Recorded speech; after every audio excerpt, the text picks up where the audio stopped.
Amazing.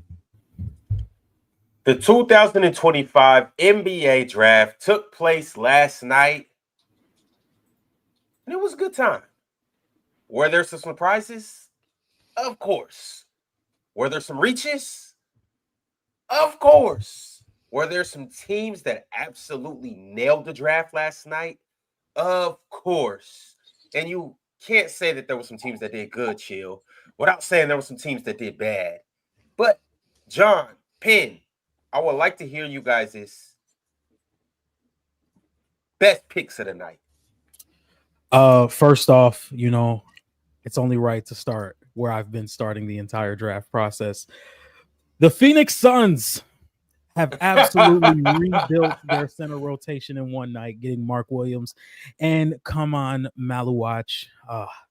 Love the pick over there, man. Phoenix, I hope you guys make some room because I will be watching all 82. I will be covering Kaman Maluach very closely over there in Phoenix. Defensive player of the year level center, in my opinion, man. The athleticism, the mobility, the strength, the reach. I think Kaman Maluach is going to do some amazing things over there in Phoenix. It didn't work with DeAndre Ayton, didn't work with Nick Richards, didn't work with Yusuf Nurkic, but God damn it, it's going to work with Maluach. And I love the fit over there in Phoenix. I love the fit, man. Was that the plan? Was that the plan, John? I want you to keep going. But was that the plan at number 10 for Houston to draft him? Like when they traded for KD? Mm-hmm. Was that the plan for Houston to draft? I don't think they thought he was going to be available at 10. Yeah, I didn't think he'd be available at 10. I thought the latest he would go was 9, but I had him around 6. I had him 4, 6, or 8. Like those were some of the positions I had him. But when you have a guy like Maluach, who even if you don't think he's a top 3 prospect, I thought he was like top 5. I thought he was top 5. I can understand Ace, Trey, and VJ over him if that was the argument that you would try to make, but him being available at 10, that's somebody you have to go get. You just have to go get, in my opinion. And I truly think having multiple starting level bigs on your team is a key to success. And having Mark Williams and Kaman Maluach, who are both very athletic lob catchers, can run in the open floor, can protect the rim. I think that's very, very good to have on a roster. Now, if Mark Williams can stay healthy, that would benefit a lot. But I think Kaman Maluach could be the starter by the end of the year. My question, though, on that, John, is with him going top 10, what team above him absolutely just needed a center? And it's an obvious one, and they ended up trading him. But outside of the Hornets, which team is just like they need a center desperately? More than the Suns, at least. More than the Suns, that doesn't exist. Toronto. But Toronto is a team that I would have been interested in. New Orleans would have been interesting. Washington would have been interesting if you don't feel Alex Sar's a long-term 5. Yeah, if Utah's serious about trading Walker Kessler, they could have needed a big. There was options. There was options. So it's no way he should have failed the team. I'm happy. I mean, but I think he should have gone higher. But I think 10 puts Jalen Green FC. Yeah. Is there any pick where it's like obviously we're saying damn near saying he shouldn't have failed at 10. Is there any pick where you're like, at 7, and this is just for instance, at 7, that should have been Kaman?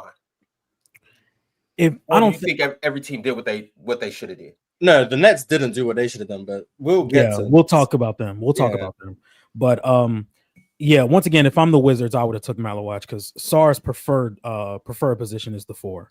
I know he came into the draft process last year saying, I want to play the 4. And I just think having 2 twin towers that are mobile like that could be a recipe for success, and having Bilal play there as well. But I did like their pick in Trey Johnson, so I'm not going to sit here and say that it was a bad pick. But Maluach would have been my pick at least, just so we can build that defensive ceiling with Bilal, Sar, and Maluach. But that's the tough thing about it, because a lot of these teams in the top 10 didn't have a desperate need for center like Phoenix did. So I could understand it. Brooklyn I was hoping he was going to Chicago. If he would have went to Chicago. Oh, well, yeah, they did what they did. But I think Maluach would have been nice in Toronto. I'm curious to know how Penn feels about CMB, because I'm not a big fan of the fit, but same Penn's here. the Raptors guy, so I'm curious to know how he feels. Well, I'll take this moment to let y'all know that I will be starting a second channel devoted to covering the San Antonio Spurs. I'm really sick and tired of this. Are you out? Are you out, Pitt? No, I'm not out. Oh, because it sounds like you out. Because he's just in elsewhere too. Just I'm in two places at once. Look, you know, in 2023, I was convinced that Victor Wembanyama was going to be like the best prospect since sliced bread, and the Raptors were right there, 5th worst team in the league. Well, you should have known better than that. 5th worst team in the league, and then Fred VanVleet and Pascal Siakam apparently needed to make the playoffs to preserve Fred's contract value, and we went the other way with Jakob Poeltl. Last year, I really loved Steph Castle, loved him. He's #1 player on my board. And there he goes to San Antonio. I was like, oh, San Antonio going to cook. This year, I'll tell you right now, my board broke as follows. Cooper Flag #1, Dylan Harper #2, Carter Bryant was #3 on my board. So if I'm right, San Antonio Spurs have literally drafted 4 of my favorite prospects ever in the last 3 drafts. This is too much. I'm going to repeat something that my friend Derek Parker said. You should be very, very concerned that the San Antonio Spurs just drafted Dylan Harper and Carter Bryant. Very concerned. These are 2 guys who are going to nail it. They're amazing. Some of my biggest winners from last night. Yeah. One In my terms biggest of winners. Colin Murray Boyles, CMB was 8 on my board. Last year, I would have contemplated him as high as #2 before he left. I loved him. Right after Steph Castle, he was in the draft, and then he just decided to go back to South Carolina. People expected him to come out because it was a weak draft. And I love him. I think Ox is going to love him. I don't know if Ox has watched him, but I think he's an Ox type of player. You know, he's physical. He's tough as hell. He's a great defender. He's better than Carter Bryant right now. He's better than Noah Senge right now. He's better than Kaman Malawach right now. He's better than damn near every player in this draft other than Cooper Flag right now. He is a really good player. Just can't shoot. That's it. Can't shoot from distance. And so if the Raptors can fix that part, you got a star. Like, you got a really great player, high field playmaker, really good driver. And you know what's crazy? A lot of people consider him a non-shooter. And in today's world where everyone's so obsessed with shooting, people think that means you can't score. This is one of the best scorers in college basketball, bro. I'm telling you, like, this might be very insane praise, but there were times when I was watching him over the last 2 years where I would be like, squint my eyes. I'm like, that's some weird ass cross of like Julius Randle and Carmelo Anthony up there. He has this insane ability. And again, I'm bringing it back to Syracuse Melo, not Knicks Melo, not Denver Melo. That Q's Melo was so special because he could take contact and still be on balance because he was so strong. CMB has that in his game. He has a little low handle. He gets really, tight, and then he boom explodes. He's not the most explosive athlete. The Raptors definitely could have done worse. I was like, please, no Kasparis, no Yegor, no, I don't want one of these guys. No Derek Queen. So I'm cool with what the Raptors did, but I would have preferred Carter Bryant. For sure. Does he play day one? Pardon? Does he play day one? Is he hell yeah. I think it does. Like when the Raptors were talking about it after the draft, they were like, oh, well, rookies don't really usually contribute. I'm like, yeah, well, if there's going to be 2 rookies in this draft, they're going to contribute right away. One of them is going to be him. So absolutely. I love one Danny of the things. Go ahead, Joe. I love Danny Ain't saying that I'm not interviewing you, but I'm still hiring you. I love that. Nope, I'm not interviewing. We talk about Ace Bailey, right? And not only am I hiring you, no, I'm not trading you neither. Bring your ass to work. How about that? That sucks, man. Chill, what I tell you yesterday. Go put on that practice jersey and get your young ass on the baseline. And I'm not trading you neither. Bring your ass to work. I love every bit about that. Every bit of how I felt about Ace is kind of how I felt about Keontae George, is kind of how I felt about Isaiah Collier. They drafted all 3 of them. I find that hilarious, actually. You had similar feelings about them going into the draft? Very similar feelings. Very highly ranked players, high school players, right? All 3. Also, kind of had questions about shot selection with all 3. Kind of had questions about playmaking and feel with all 3. Kind of had questions about how they fit into a team context in which they're not the man with all 3. And then, boom, they draft all 3 of them. So I was like, cool. I don't know what y'all doing, but I hope you get AJ DeMonsta next year because you're going to be really bad. And another team that's going to be really bad just traded their unprotected 2026 first-round pick. Yeah, shout outs to Joe Dumars. Yo, the NBA officially needs to take control back of the Pelicans because this shit is criminal. What they just did is the stupidest decision in NBA history. For like, what is? I just don't get it because how does Derek Queen fit with Zion? How does it work? It's you a could buffet, put Zion bro. on the ball. It's a buffet. You could put Zion why on did the you take ball. Jeremiah Fizz?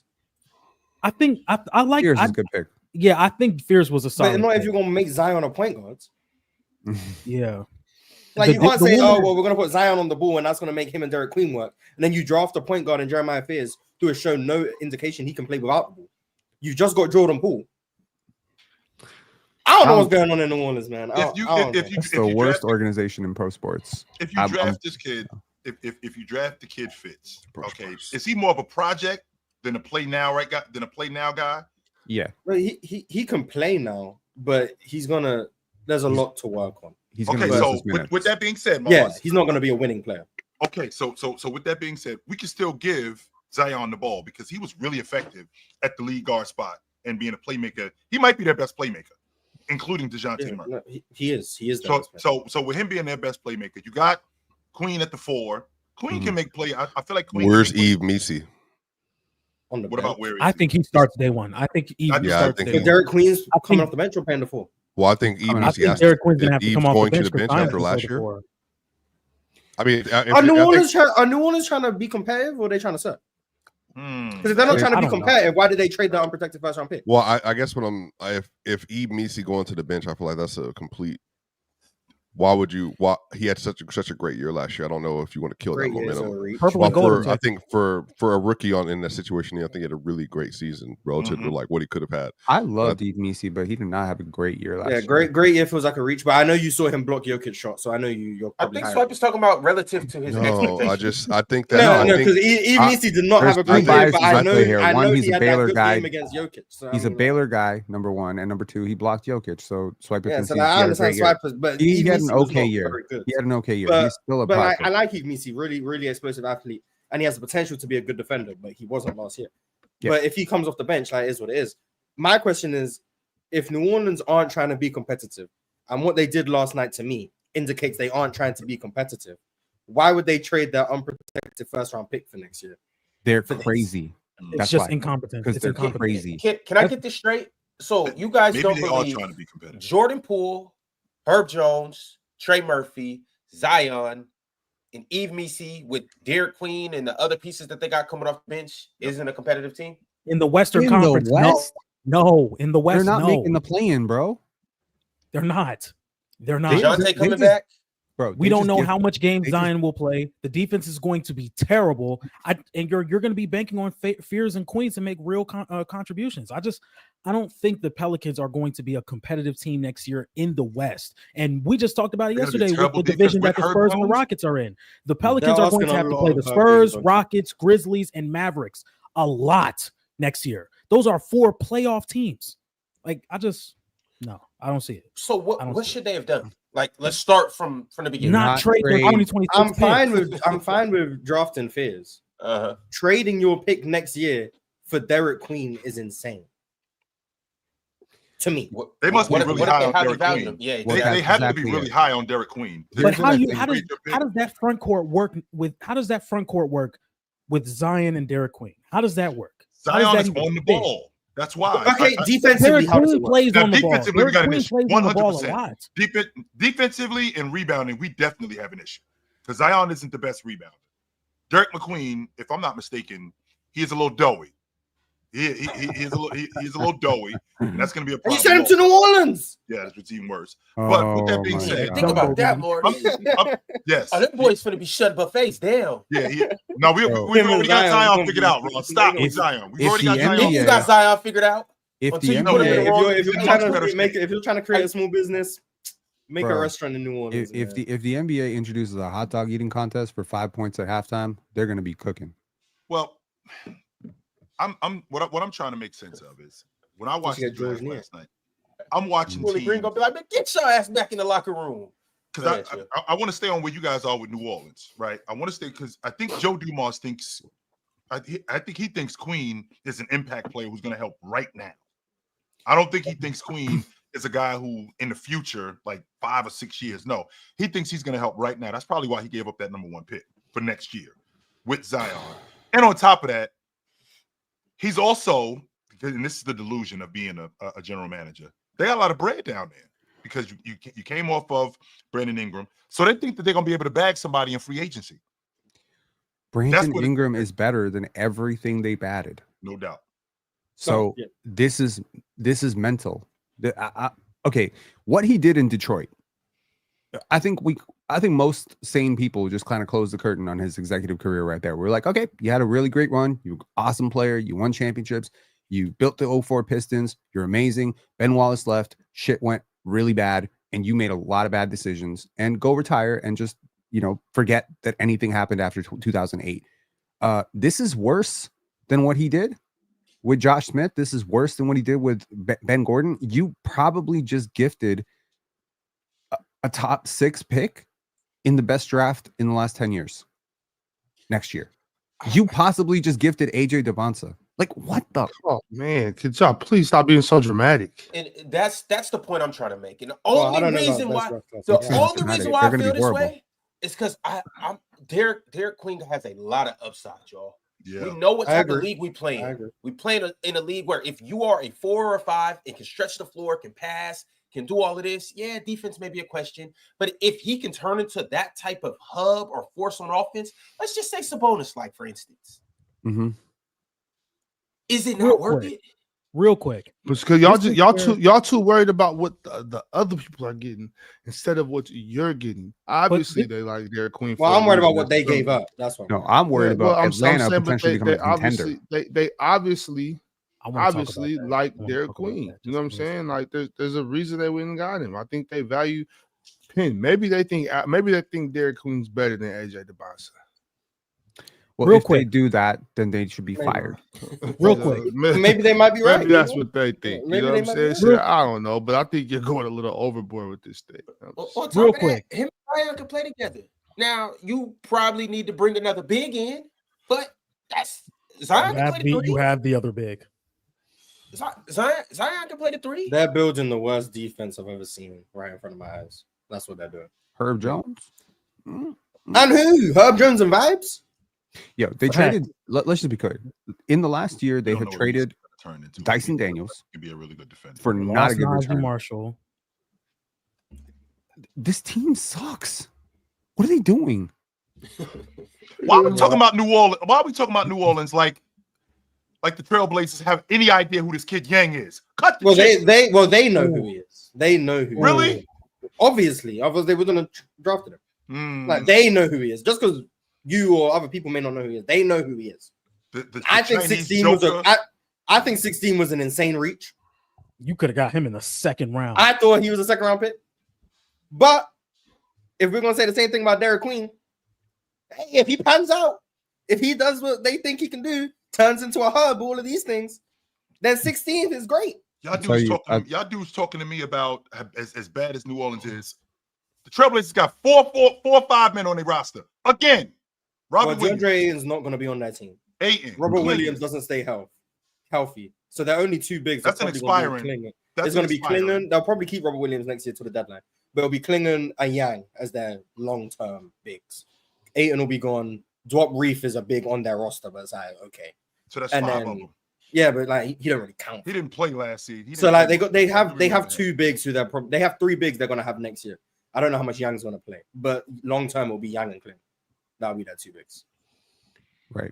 I just want to go ahead, JD. You had something on your mind. I think this goes back to something I've been saying all draft process. And we saw it with the Brooklyn Nets. We saw it with the Pelicans. We saw it with the Trailblazers. There's nothing wrong with having a player with a lower ceiling than a player with a higher ceiling. If you can get a player with a high floor, that's still very valuable in the NBA. The Nets took all high risk, high reward players. I don't think there was one player outside of maybe Drake Powell who may have like a decent level floor. I think Jaeger Demon at 8, awful. Nolan Traore, still like a high ceiling, low floor kind of player. Who else did they take? They took Danny Wolf, high risk, high reward. Ben Seraph, who was somebody I was really high on to start the process, but I've grown lower and lower on. Extremely left-hand dominant, plays in the mid-range a lot, but can't knock down a mid-range shot. Has a really low jumper, a really slow jumper. He plays in the pick and roll. You know, a lot of people are like, playing the pick and roll left-handed, he might as well be mono. No, that's not how this is about to go. Like this is just a lot of high swings. Like you could have gotten a lot of high floor players. This is the first real year of their rebuild, in my opinion. You don't have to get the guy the first draft. You don't. Just get some good young talent, develop them, and when that young guy comes in, you got some solid players around him. There's nothing better than having a young player with good talent around them. How do you expect your young player to develop to the level that you want him to get to if he's playing with terrible players? Kind of like what's going on with the Bulls right now. The Bulls look like they got a plan. That's what I'm thinking about. When I think like Washington looks like they have a plan. Phoenix doesn't look like they have any idea what they're doing. Hey, I'm sorry, Mars. How does Phoenix have a plan? They got too big. I'm good. They addressed their biggest That's flaw. exactly what they needed. They addressed their second biggest flaw in the roster. Their biggest flaw is Bradley Beal's contract. Their second biggest flaw was they haven't had a center for a year and a half. Okay. They got two guys who can play their center minutes. Okay. So one of them who has a big time health issue. That's number one. And Chill, I advise you to watch your words when it comes to Maluach. That's why he was cheap. Yes. Okay. You got and Malu and Maluach, who I know how you feel about him, John. I'm in the minority. I think he should have stayed in school one more year. I think he could have matured a little bit more. I think that he might have came out too early. However, we're about to find out who he is.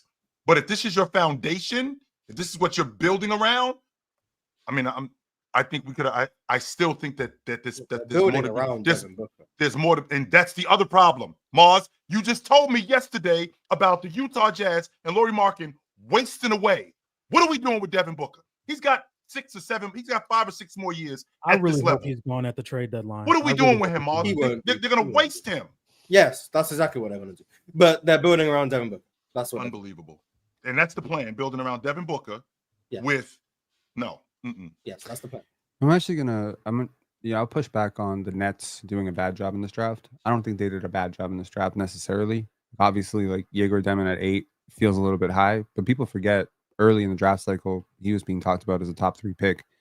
That dude's a 6'9". Yeah, top 3. Wow. There was some real talk early in the season when Cooper was struggling and he was doing well. Should he be the number 1 pick in this draft? And I was like, no.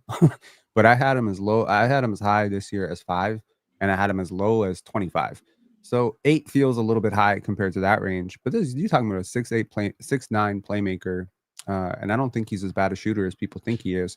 If it works out for him, this is a crazy like all-star type of player that you've drafted here. Nolan Traore, interestingly enough, early in the cycle, Nolan Traore was a lock for top 5. Lock. I had him top 3. He had a year ago. I was talking about him as like the best point guard in this draft. I remember that. And then they had him, and it went 19. So look, prospects and context have to be considered. Jaeger Demon did not have a great team around him at BYU. I don't think he had a great team around him. Okay, Nolan Traore, he's done very well at the youth ranks, but he has a lot of skill that can translate to the NBA level. He's extremely fast, great handle, great processing. They've gone for high field players. Ben Seraph is the exact same way, super high field player. So Danny Wolf, super high field player.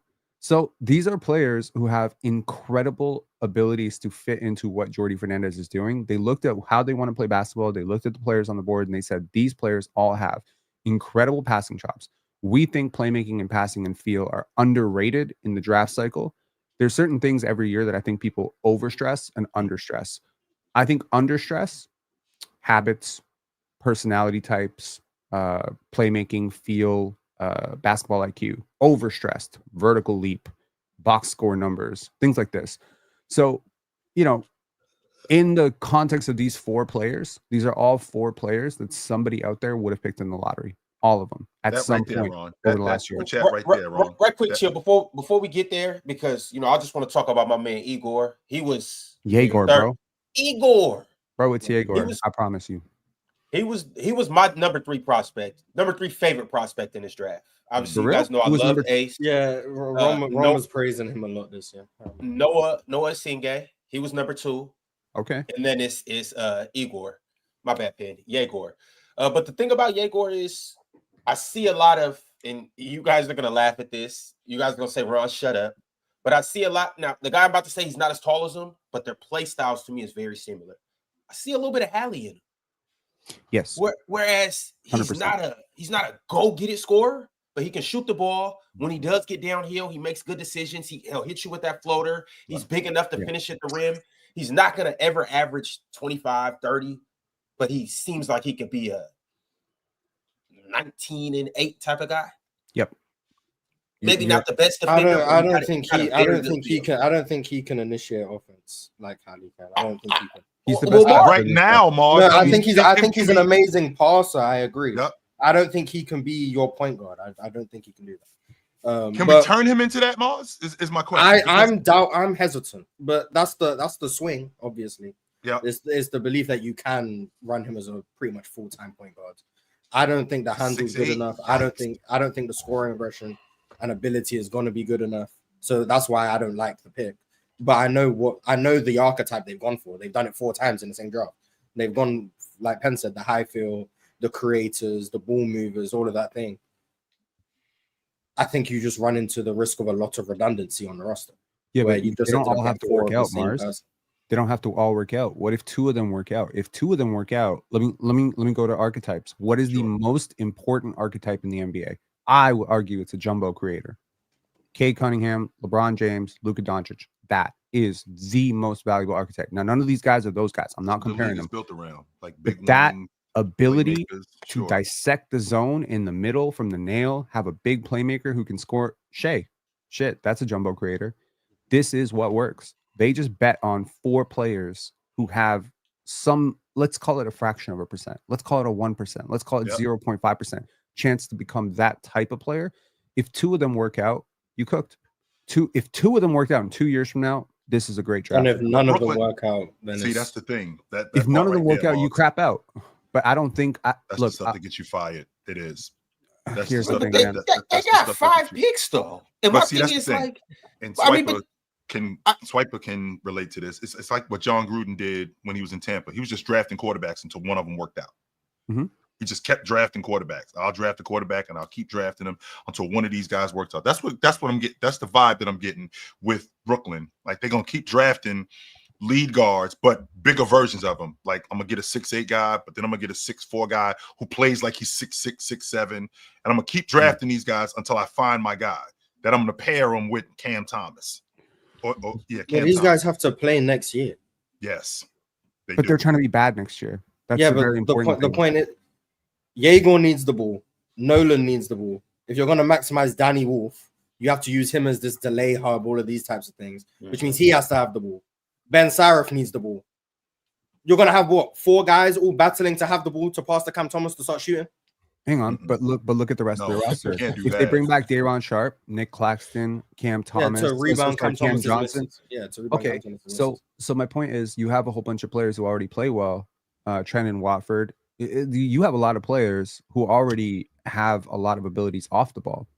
So now you need to synchronize the players on the ball, off the ball, and maybe help some of your on-ball players become better off-ball players. So work with Yegor Demon on his screen setting.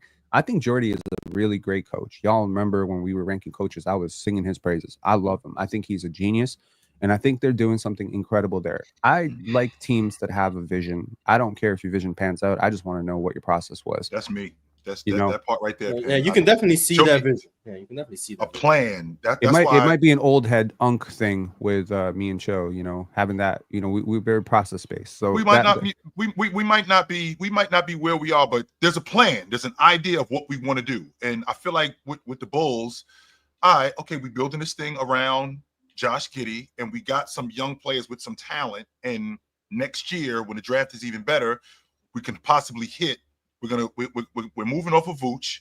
That's why we got the French kid Noah. We're moving off. I think they're moving off of Vooch. We got the French kid Noah.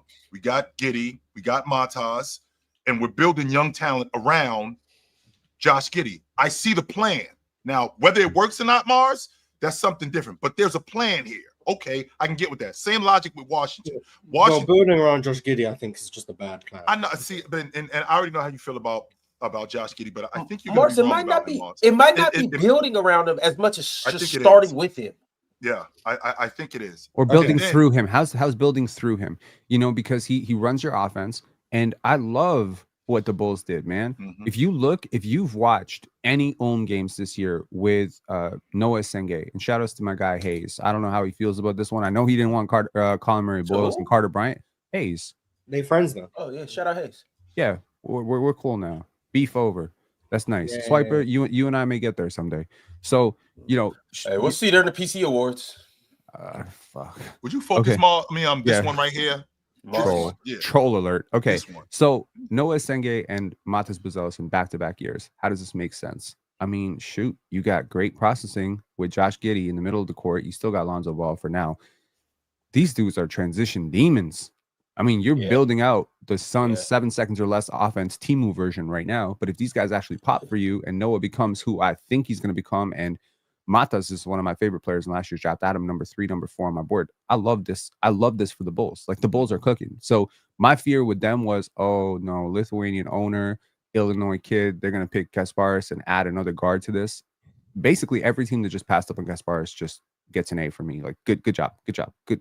My issue with the Nets, we all know the saying, don't put all your eggs in one basket.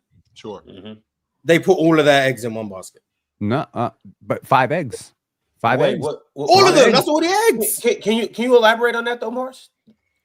They went. I tweeted about it. They've gone with the archetype of player of the high feel playmakers with size. Yeah. Not much in terms of the scoring department, but they all have feel for the game. I think that was probably on their whiteboards. Feel for the game was circled like 4 times. Like that was probably their whole draft process. That's probably what they were prioritizing. My issue is with all of the guys they drafted, they all pretty much have the same drawbacks. Mm-hmm. Defensively, Drake outside Powell? Shooting, and scoring. Drake he's the exception. They went with their nice little 3-and-D guy. Shout out to Drake Powell. But the other 4, they went with a bunch of guys who their strengths are pretty much all the same and their weaknesses are pretty much all the same. And in my opinion, that's putting all your eggs in one basket. That's saying we believe that feel for the game transcends all and that we don't really care too much about the skill set deficiencies, the redundancies that are going to be there. Or like Penn said, you're just betting on if one of these guys hit, we have our franchise guard. And the other 3, we're willing to just, we hit somebody, we miss some. But I just think that's a bad plan. I don't like that process. Look, I know the Nets, Sean Marks, I've been very, very plugged into their entire process the entire way through. All year, they have been scouting the shit out of this draft. They did their work on this draft, and I was convinced coming into last night they were going to do really well. I'm a little bit surprised, but I'm thinking about it, and I'm like, okay, I get what they were doing, and I think they did it well anyways. You consider what we just saw with the Indiana Pacers. What did we see? We saw multiple plus-size playmakers all over the place. Andrew Nembhard, maybe not plus size, but Tyrese Halliburton, Pascal Siakam. What's the secret? The secret sauce was they move the ball and everyone who gets it can dribble, pass, shoot. Everyone who gets it can draw a closeout. Yes, important. However, shooting is something that can be learned to some extent. There are players who come in as 27. That part right there, Penn, I think you guys devalue that. Like, I think that you guys don't talk nearly as much about guys developing and getting better. So like when a guy, for example, so the point guard that they took at 19, the 6'3" kid, the French kid, Nolan Traore.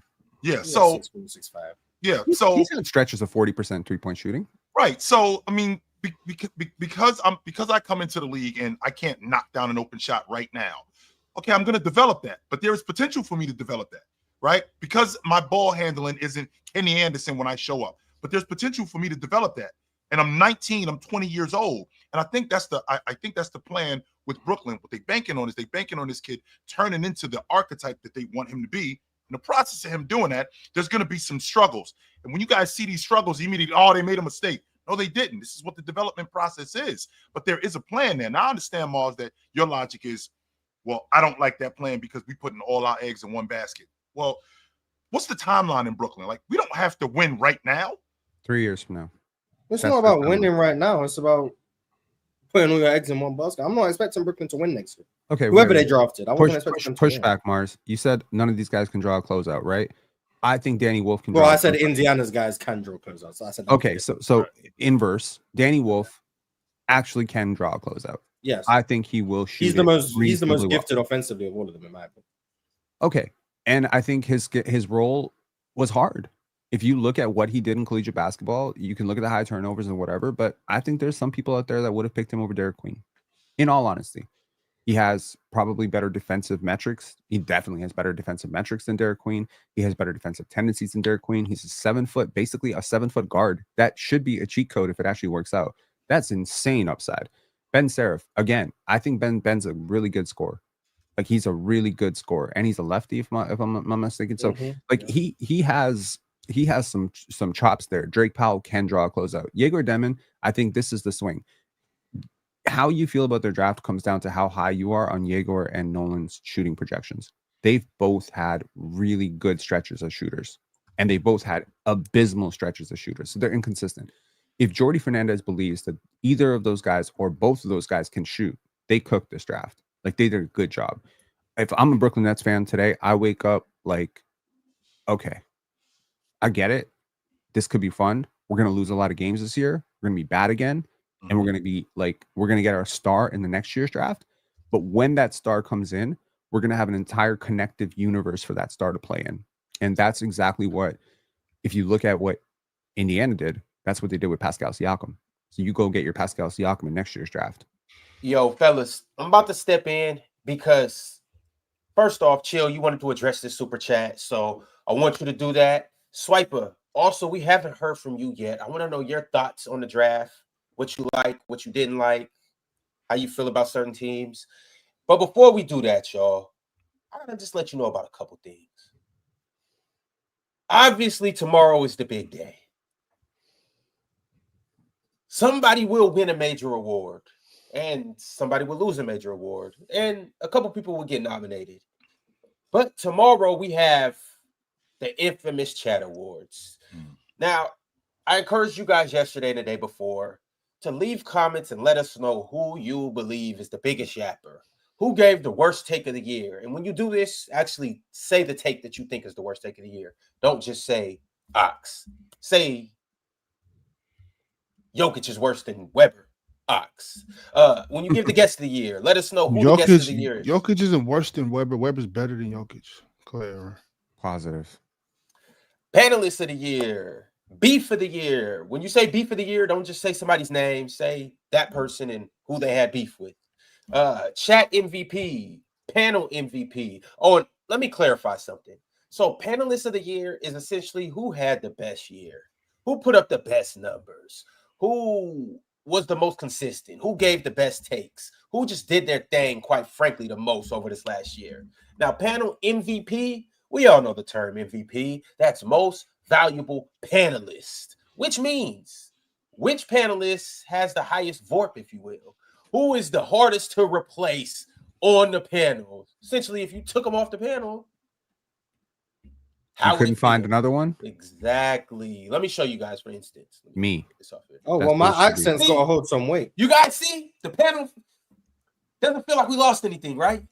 Nope. It also doesn't feel like we gained anything. That's what I'm talking about right there. And then also we got Rookie of the Year. That would be between Jordan, John D. Penn still qualifies as Rookie of the Year. Why? I was here last year. Penn still qualifies as Rookie of the Year. You double rookie me? Talk. Yeah. Man, that's amazing. That's another award that you can win. I don't. What? I'm not going to win that one either. It's like in baseball. If you only play a certain amount of games, then next year you can also get Rookie of the Year. Bro, this is Ben Simmons all over again. I don't like it. You trying to Ben Simmons me, and I don't like it. You seen the Ben Simmons workout videos? Yes. You see my workout videos? I be in an open gym giving you straight dope takes all the time, but I come up here and I won't do it. I won't do it. Up here, when the lights are bright, I won't do it. And then also we got biggest crash out. Then we got the most obnoxious. And then y'all, we got the goofy of the year. And here's the thing. The goofy of the year is for the chat. It's not for the panelists. Okay, so don't put none of us for Goofy of the Year because we're not in contention for Goofy of the Year. It's only chat members. But y'all got it right here. Once again, after the show, leave who you guys got in each of these categories. We will be tallying the votes, and tomorrow, somebody will win each of these awards. Also, today after the episode, make sure to tap in with Chill. They will be talking everything draft, Kevin Durant, trades, free agency, all of that good stuff. This is the place to tap into to get the update on everything that's going on in the NBA. And last but certainly not least, although this guy might not be valuable in the panel, or he may be, I know a place where he fits in perfectly. This is on the press box, baby. I know y'all been asking for it in the chat. Y'all been asking for it in the comments. Y'all been asking for it in my DMs. Y'all wanted PC football to come back? Well, guess what? It's back. We setting up the press box, baby. Hey, we setting up the press box. Y'all see Bama, y'all see J-Rob, y'all see Swiper, and we got some more surprises on the way, and it's coming soon. So y'all just buckle up your seatbelts. That's dope. I would be tapped into that 100%. I will be tapped into that. Yes, sir. Mm-hmm. But I did want to address that one thing, Ron, that super chat. Yeah, I did want to address that. One, I feel like Shireman is a role player. I feel like he's a pro NBA ready role player. That's number one. Number two, next year's draft is going to be better than this year's draft. I would have. Y'all say that every year. No, I think except last. Yeah, I think the kid. I think the big kid from Creighton. I think passing on him was a mistake because I think he's better than Cater right now. I'll get him. Joe, they have the 32nd pick. They do have the 32nd pick in the second round. He is still on the board. So if he's still there, I'd like for them to bag him. But to his point, I think this is a gap year to your point. This is a gap year for the Celtics, and I think that there's some pro ready guys next year in next year's draft, and they're gonna have some money. They're gonna have a lot of money next year in the offseason. So they'll be able to show up that roster. All right, Swiper, what's going on, man? You good today? Yeah, good day. Okay. Swiper could just listen and not have nothing going on because that's what it looks like that's going on right now. They just listening. Based on the votes for the award yesterday, this isn't really Swiper like, or for the awards show tomorrow. Oh, because he got biggest yapper. I don't know. I was just looking at the votes earlier. Swiper, what do you guys pick in this? Do you guys got a 2 this year? Who? Denver. No, they don't have any drafts. So you don't have any draft picks. Yikes. Wow. Nope, no draft picks. That's interesting. Yeah, you don't need them. You got to pay him once and Schroeder and pick it. Wow. Yeah, but I do like what Utah did. Curious to see how Chicago looks going forward. Very curious about the Hawks. Like the direction that all three of those franchises are headed in. Jordy Fernandez. This is for sure probably going to, another comment about the Nuggets somehow, but Jordy Fernandez, I think it's been a great coach for some time now. I think he was really good this year. I'm curious to see what he does with the Nets next year.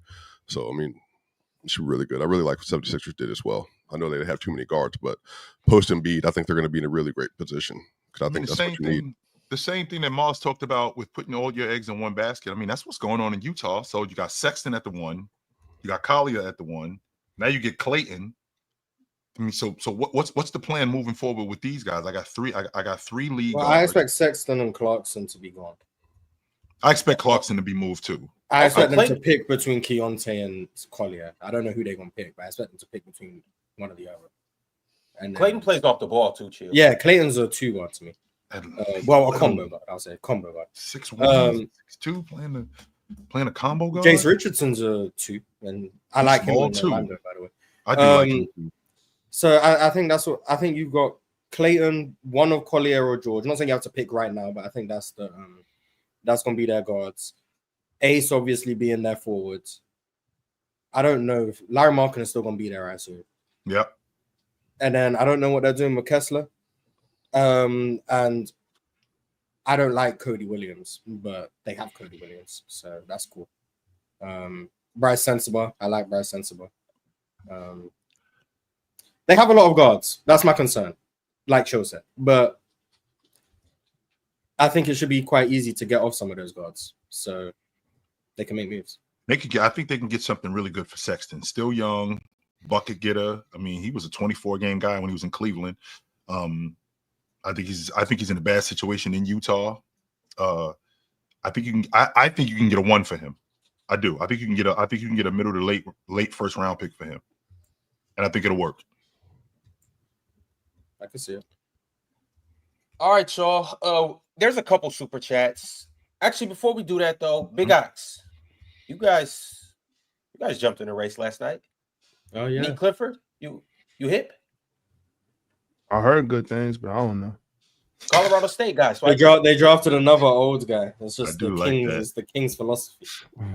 Yeah, I like that, man. We don't got time to be dealing with these babies, man.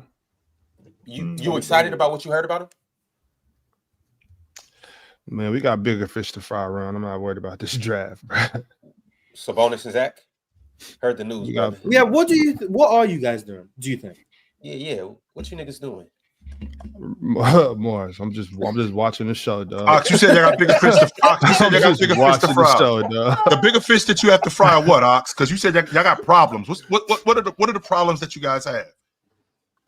Man, we need to get our point guard situation together. Russell Westbrook. I heard you guys looking at Russell. Morris, please don't start. Hey, Russ about to be a starter again. Let's go. You already got your point guard in Carter. They apparently looking to get off Carter. They trying to Devon Carter. Yes, but yeah, they checked Devin Carter. Okay, they checking his value. Yeah, whatever the little nigga name is. Okay, so what's the plan moving forward, Ox? Sure, I don't know. That's what I'm saying. We got things to work out. I mean, there's obviously a lot going to happen this offseason. I'm seeing it gearing up to that. It's already been an exciting offseason. I assume that we're going to take part in some of this. I don't know. I know we're not going to have DeMar and Zach next year. So one of those guys are going, if not both of them. Yeah, DeMar's easier to move.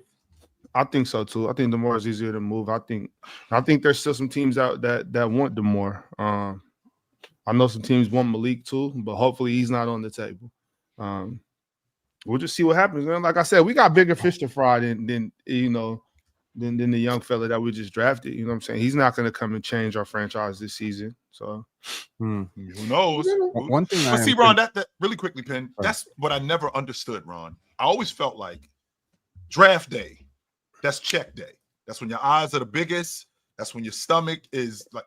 That's when I always felt like you could get the best deal because teams are listening to everything on that day. So if the Sacramento Kings, if you're trying to move off of DeMar DeRozan, yesterday would have been the best day to do it because teams is listening to just about any and everything. And you could have possibly gotten something for DeMar DeRozan. Definitely got something for Zach LaVine. DeMar's a dump at this point. Yeah, I mean, chill, it's a lot goes down on draft night. Chill, but that that don't necessarily mean it would have been the perfect time. Maybe we're looking to let it settle in. You know what I mean, and see what happens. We got a new GM this year. Maybe he's not just trying to jump in the fray and just maybe he's not a guy that just wants to make it look good. You know what I'm saying? Mm-hmm. Like we want to make some good moves and make sure that we're not just trying to appease our fans. You know what I'm saying? We got the best fans in sports. We're gonna be at the game regardless. You know what I'm saying? We pulling up. We supporting the squad. So we don't gotta just do some shit. You know what I'm saying? We can wait and see what happens and see who's available, see what teams really want to give us something for DeMar, see what teams really want to give us something for Malik, see what teams want to really give us something for DeMontis. You know what I'm saying? Just see what's going on. I'm fine with not making the moves last night. Like I said, I did hear some good things about the kid we drafted. I don't, like I said, I'm not really hit. I'm not really too sure, but yeah, that was just like Devin Carter. I hadn't really checked him out at Providence like that. You know what I'm saying? So we'll see. I'm not tripping either way. Yeah, I'm not tripping either way. Yeah, what I think the DeMar thing is a little interesting because he's a productive player, but he has $50 million left. I feel at this point, most franchises don't think he's necessarily a positive add in a winning situation, despite the scoring and all that. And so I think some of this is situational. Who feels like they could utilize DeMar? For me, I feel like it's like you're more so in Sacramento's terms. You're trying to get off of him to make more room. I think for Keegan Murray to be able to operate and for some of their young guns to be able to do what they need to do. But we'll see. I mean, maybe they can get off DeMar and they get something positive in return, but I just think it's the age and the play style that's probably going to hamper that the most. I hate to cry over spilled orange juice. You know what I'm saying? Once it's spilled, it's spilled, right? Like, I hate that, right? But that just goes back to Mike Brown. Like, we had a good thing going, Mike. You can't just give the ball to DeMar DeRozan. You know what I mean? Like, we had a good thing going. DeMar DeRozan could have filled in and did what Harrison Barnes was doing, but 2 times better. Mike Brown sold us, man. He sold us. Okay, so He sold us like that's all. But we don't got to get into it. Y'all remember, like I said, the Phoenix Suns under Matt HB are always trying to win the headlines. Well, it seems like this team right here under Vivek Ranadive is always trying to win the headlines, go for the star guy, or go for the immediate gratification. I like Keegan Murray, but I said it back then. He's not going to be the fourth best player in that draft. So you're picking him for, you better be sure. You pick him over Jaden Ivey, maybe that's working out. You picked him over Dyson Daniels, Ben Mathurin, maybe in 2 years that looks stupid. I don't know if being the fourth. I don't know if being the fourth pick means you're supposed to be the fourth best player in the draft. I think it just means that we ended up picking for, and we're looking for the player that fits us. You know what I'm saying? Like he's been good. He's a good player. If we were trying to always make the headlines, I don't think we would have drafted Keegan Murray. If we were always trying to make the headlines, I don't think we would have drafted Devin Carter. You know what I'm saying? I think from the outside looking in, you got us all wrong, Pin. But why? Why consistent? No, you got Devin Carter is not a good player. Like I don't know if I'm in the minority. Hold on. Let me flip this. When you achieved the modicum of success that you did with the Light the Beam, right? That was a very fun team. I think everyone was looking at that team like, wow, they're amazing. Mike Brown's doing a great job. You do that, and then you have a top 4 pick. So you go back and you trying to conserve that winning because you're like, oh, we finally won, so let's keep winning. So now we don't have time for a 19-year-old rookie. We don't have time for an 18-year-old kid. We have to get a 22-year-old kid to come into that and contribute to that. You see what I mean? You want to keep the good times rolling. I think it is about the headlines because you're trying to keep winning. I don't think our draft pick had anything to do with what happened in 24, Pin. I think that had to do more with Malik Monk and Trey Lyles and Kevin Huerter all getting hurt in March. You know what I'm saying? We were already going back and forth from the 4th and 5th seed, Pin. Like it wasn't like our draft picks had something to do with what happened to us falling off. And you like Khalil Ware? I like Khalil Ware. Sure, I like a lot of people that got drafted, Pin. That's not the point. The point is our draft picks aren't the reason that we fell into the play-in 24. You know what I'm saying? But no, okay. See, Ox, like you and I probably are just gonna fundamentally disagree about this, and we can. And me and you aren't gonna disagree because I don't really care. I'm just saying, like we just. Okay, you know what? Here's the thing, Ox. I do care.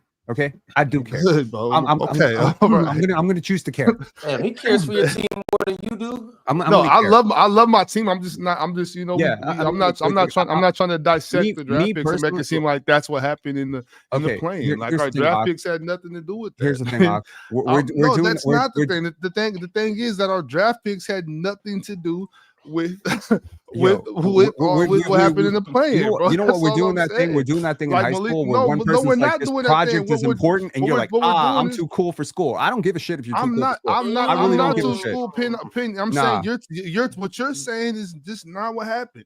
You always trying to break down and dissect some shit. You're not even hearing what I'm saying. You're operating on the wrong part of the body, Pin. Like did nobody came for this. Okay, you know what I'm saying? You trying to cook so bad you don't want to hear what I have to say. You broken leg and you doing brain surgery. I'm not trying to cook. You know what? I'm not trying to cook. You're trying to fix his forehead. You're not the only Sacramento Kings fan in the world, bro. So maybe you're upset about, bro. What are you upset about? I'm upset about your attitude towards this, bro. Honestly, yeah, I'm upset about your attitude towards this. I'm upset about your nonchalant attitude towards your team. Get your attitude together. Your team has been fucking up for a year, and you're just like, I don't know, nothing got to do with anything. What is that? I'm not gonna be up here. I'm not you, Pin. I don't think I can change the Sacramento Kings like you think you can change the Toronto Raptors, bro. Keep doing your job. I'm gonna keep doing mine. If you think you can change, this is not about change. I don't give a shit, bro. All right, we'll just keep talking to the people. You don't gotta talk. Okay. Let me just try to. I'm a nonchalant. You know, Pin. I would chill. I'm a Sacramento Kings fan. Chill. I'm a nonchalant dude. Cool. I support my team. I'm not gonna crash out and lose my mind about, you know what I'm saying, over. Okay, it's not that big a deal. You know what it is, Ox? You just might be just a cool dude. I'm not a cool dude. I'm gonna be the crash out here, okay? I've never been one of the cool kids, Pin. I just don't think it's all that serious. This shit is exhausting. Shout out to the Crash Out of the Year award. I love it. What are you exhausted for? Take a nap, nigga. What's wrong with you? I'm exhausted because I actually genuinely am perturbed by what your team has been doing for the last 2 years, and And honestly, I don't even care if at this point you don't see it or you don't care. I don't care if you think I'm going to control this. I'm not saying, controlling this. You're upset, but you're talking about the light the beam thing was cool. Y'all picked the order guy to try to keep it going. The light the beam thing was cool. Then Malik, Trey, and Kevin got hurt. That's what happened. It has nothing to do with the draft pick. You know what I'm saying? Cool. Then we went and got DeMar DeRozan. I thought that was a great move because I thought what did y'all give up to get DeMar? I thought that was a great move because I thought Mike Brown was going to keep the offense moving, keep the offense fast paced. I didn't think that he was going to take the ball out of De'Aaron Fox's hands and give the ball to DeMar DeRozan. I think that was a much bigger issue than drafting Devin Carter. I don't think Devin Carter was the big issue. I think it was the fact that Mike Brown took the ball out of De'Aaron Fox's hands and put it in DeMar DeRozan's hands, and we had to stand around watching DeMar DeRozan dribble at the nail and pump fake and all that shit for all year. That's what I think. I think once again, Penn, like I said, I just think, you know what I'm saying? May I speak? Operating on the wrong part of it. I think after I'm done, yeah, you can speak as soon as I'm done. I mean, honestly, I think about 10 minutes telling I don't me care. What I think doesn't matter. Okay, cool. I didn't say what you think doesn't matter. I don't pretty much what you're saying. I'm not finna play with this dude, bro. I'll be so sick of this dude. Yeah, the feeling is absolutely because you're fucking crying for no reason, bro. I'm not crying. What are you crying for? Like you, honestly, oh my God, Ox, how dare you not think what I think? Ox, how dare you not believe what I believe? Ox, how dare you think I'm not right about everything I say? Nigga, shut the fuck up. How about that, Ben? You know what? How about this? You're up, y'all. Right quick. We can get back to that. You gonna kick him the moment you have the chance to speak? Mars, I think they have some interesting things to say, and I would love to hear this back and forth. But I just got to tell the people about a place where people don't bicker and argue and where everybody cares. Everybody has a good attitude. Everybody is not nonchalant about winning some money. And it's on PrizePicks where you can run your game, control your game, and win your game. And you will get $50 in lineups instantly when you play just $5. But here's the thing, chat. You will only get that $50 in lineups instantly when you use promo code panel.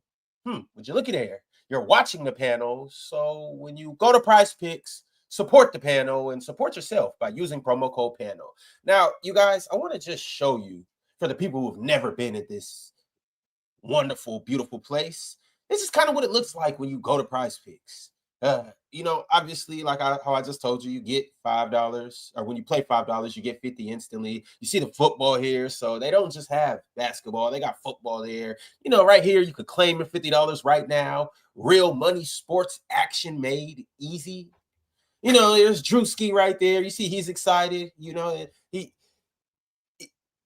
It's like he doesn't have anybody to argue with over petty things, because he's too busy focusing on Shohei Ohtani getting more or less hits. He's focused on Aaron Judge getting more or less home runs.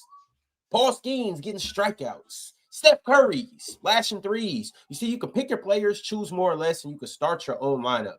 Caitlin Clark, more or less points. I like that. You see, here you can join in on the action. And once again, you can run your game, control your game, and win your game. Now, it's very simple on PrizePicks. You pick more or less on player projections. Then you win real money up to 2,000 times what you put in. And then you get instant payouts with secure withdrawals. And last but not least, once again, when you use promo code panel, you will be able to claim $50 in lineups instantly. So y'all go do y'all thing. Do what you do best. Put your hoop knowledge to the test. And go win some money. Simple as that. All right, y'all. We got some super chats, so let's go ahead and get into that. Hopefully somebody sent the Sacramento Kings super chat so we can get back to the topic that we were just talking about. But DSG Piccolo said, if this nigga ain't Chinese Jokic with defense, Cronin gotta be fired. The situation I wanted was gonna happen. Carter was to be a Blazer. These ninjas trade back and take Yang Hansen, who was in the MFing crowd. What the hell? So was Giannis, just so you know. Nice. Giannis was in the crowd? I don't think so. But when Giannis got drafted, yes, he was. Oh, he was okay. there. There's a lot that we don't know about everyone in the draft that I'm assuming Portland did their due diligence. There's also a lot we don't know about what teams are interested in the draft. I know I thought he would be available in the second round, but if Portland thought he wouldn't be, for whatever reason, if they had the intel and they was like Minnesota like him at 17 or Brooklyn like him at 23 or whatever, 19, wherever, then maybe they felt they had to act quick and take Yang. I didn't know that. I don't know that. I can't say that's what it was, but that's the only explanation I can think of as to why 16 would be where they would take him. Is that they really thought that someone was going to take him in the first round before they could get to it. Question: Carter Bryant, is he better than Sharp? Because the reason why I'm asking you this question, Mars, is because I'm thinking about at the number 11 pick. Like, could that ruin your franchise? Is totally Carter Bryant better than Sharp? I mean, totally different style of play. They're different. They also do different things. I'd say no, but he can be. He would be he'd be another wing that would be great for them. Sure. I think. Like does he take over for? It's Tamani. That's the opposite, obvious one-for-one comparison. He's like Tamani. He's like a Tamani, and he can shoot earlier, and he's younger. Okay, so we already got that. Except we don't set for the shooting, but we already have like, the other stuff. He's a forward with potential to be one of the better 3-and-D guys. Like, and then he also has the passing feel that you can. There's not really much downsides to him. Like, he's not gonna, in my opinion, Penn's higher on him than I am. To me, he's not going to be someone who you're going to ask to run tertiary pick and rolls or second side attacks. Like, that's not his game to me. To me, he's a connector, someone who can make the extra reads, can get the ball in transition and make the right hit ahead consistently, can knock down open threes off the catch or off movement. And then on defense, he's someone who's versatile, he's switchable, and he competes, and the motor's really high. Like, that's what he is to me. And that's always going to be valuable in the NBA. I like that. At 11, I thought if he was there, I thought that was the pick. Then they traded down. I was like, okay, interesting. Then I was thinking maybe a Nick Clifford, someone not Yang. Yang wasn't even crossing my mind at that point. But they did they got extra picks to move down, so there's that value. And if Yang works out, they look like geniuses. So Mars, are they going to give him a dope nickname, like how they called the one dude the Great Barrier Reef? They're going to call him the Great Wall of China. I hope so, but I mean, they've already got like an extra 450 million fans just by drafting him. So financially, he's probably already, the moment those jerseys are made, he's probably already repaid the investment of the draft pick. So it's great for Phoenix in terms of the business department. And then the on-court product, there's things to be intrigued about. Like, it's just intrigued at 16. I just think is a reach. Ox, it's another great nickname that they could, come up with for him too. What I'm thinking is, they could call. Thank you. Damn. You didn't even get to go to the nickname? I knew it was some bullshit. Yeah, I was gonna be crazy, man. All right, well, let's get to the next great super chat from Arch. Shout out to Arch. He may win an award tomorrow. Maybe. You never know. But Arch said, Mars, laughing emojis. I sense a crash out. They know what they're doing. They're trying to make a late surge for beef of the year. You guys not slick. I'm falling for this gimmick. That's what you guys trying to do. Okay. Yeah. I see what's going on here. They conspired before the show. Yeah, I'm not. Oh, and that's why Swiper's being quiet today. Yeah, ain't no way they decided to beef over the Kings draft. After every single pick, you talking over the draft expert next to you. Let me finish talking. I appreciate that, Ox. I'm saying, Diesel, speak up. Diesel, he could have been talking about chill. You don't know. I'm sitting here being quiet because I'm trying to listen to Diesel. Yeah, they're not slick. But you're not trying to listen to me? Okay, cool. They conspired to win B for the year. Ain't no way they care this much about the Kings draft picks. It's a conspiracy. Mars, that's exactly my point. I didn't care. We got bigger fish to fry, Mars. We got real things. Just let it go. Oh my gosh, bro. Like, good. Facts. Oh my god. What are you doing? Oh, look. I mean, that's what I'm saying. Oh, you want one too? Like shit.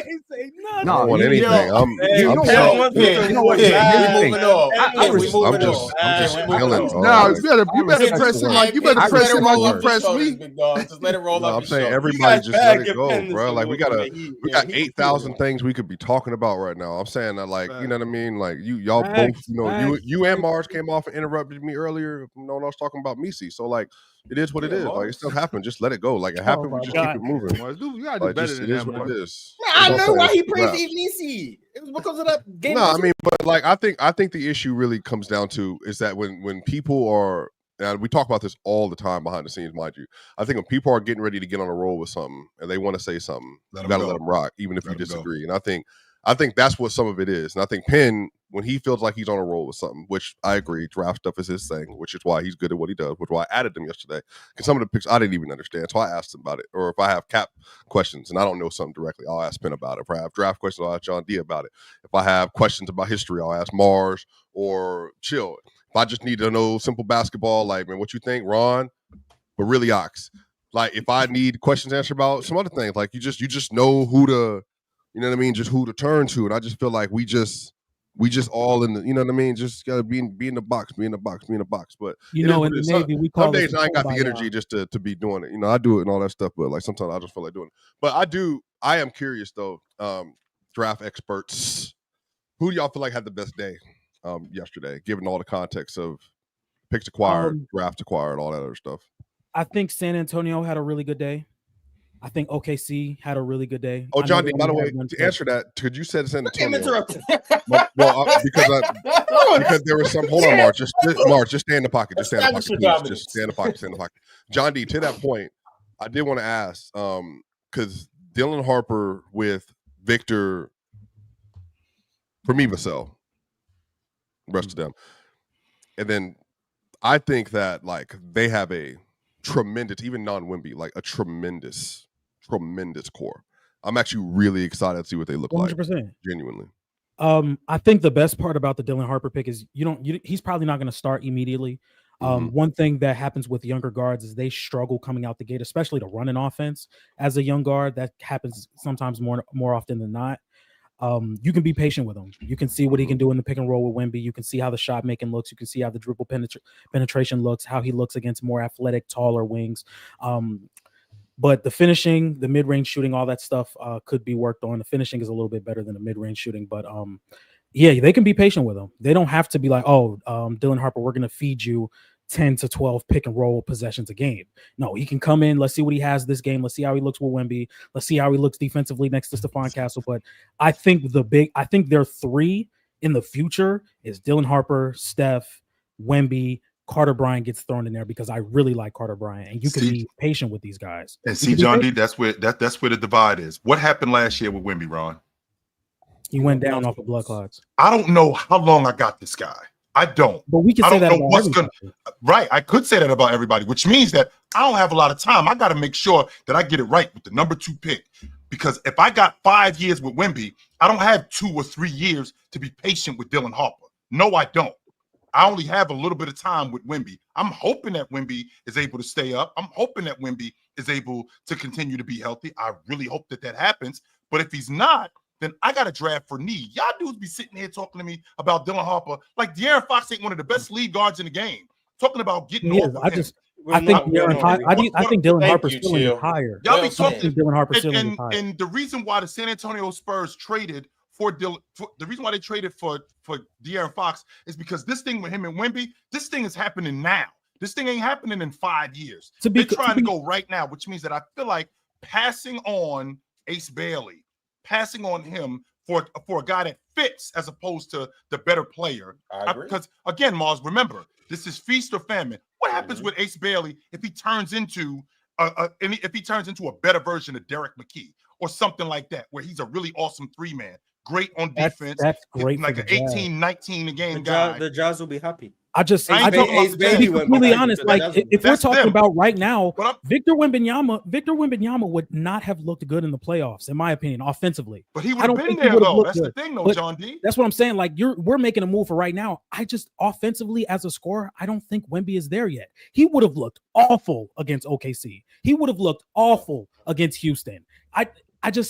I don't think Wemby was there yet. He does not have the strength to attack mismatches. He does not have the handle. You could have put Dylan Brooks on him. You could have put Caruso on him. You could have put Dort on him. And what they're going to do is we're going to deny the rim, and you're going to have to take contested mid-ranges the entire series. Yeah. It would have looked really bad for Wemby. So we're going to say, like, we have this right now, but just Wemby's not ready as a scorer to be that guy you want him to be in the playoffs this year. And then you have him, and he's 21. He's 21. You can think about the injuries, but we can say that about every player. De'Aaron Fox could be out for the year next year. We don't know, hopefully not. But I think you just have to say, like, look, we have this generational prospect at 21, 22 years old, however old he is. We're going to match him with the second best prospect in the draft that fits really good on paper, and we're going to roll with the punches. That's what the draft is. It's a crapshoot. We have to understand that we are in a position that we have a young player, and hopefully he can stay up to where Dylan Harper can become everything we want him to be and pair these two guys together.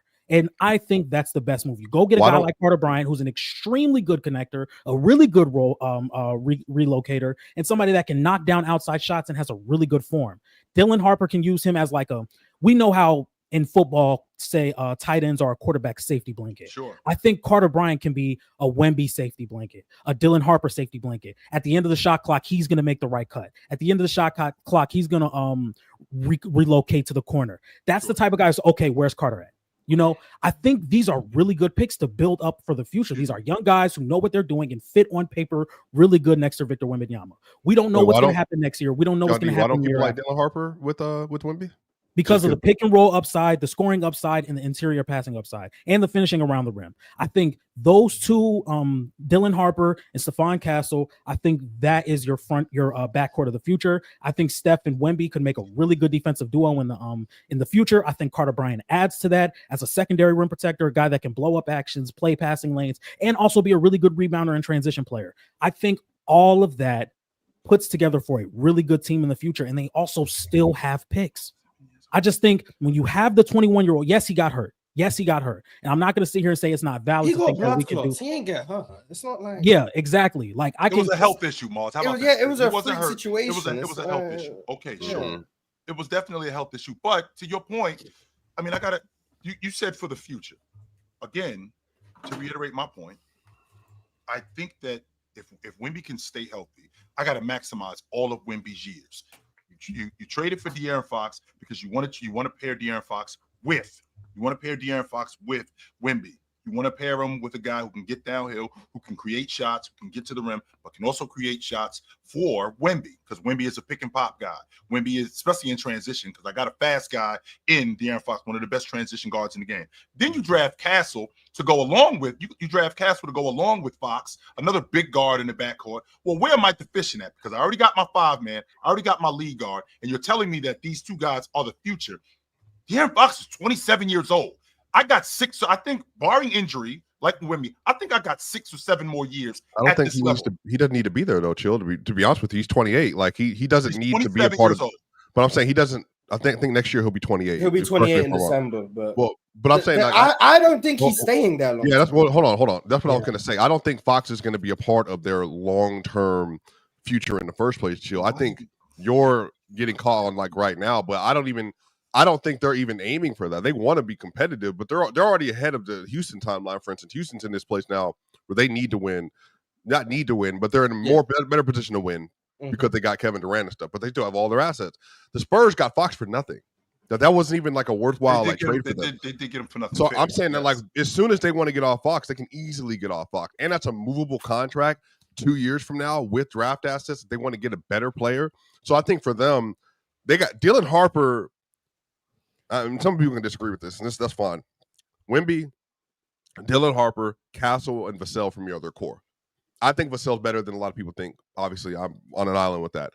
But I think Vassell is going to be very similar to some of these players that are like, they stay around like while teams get better when they move into their contender list.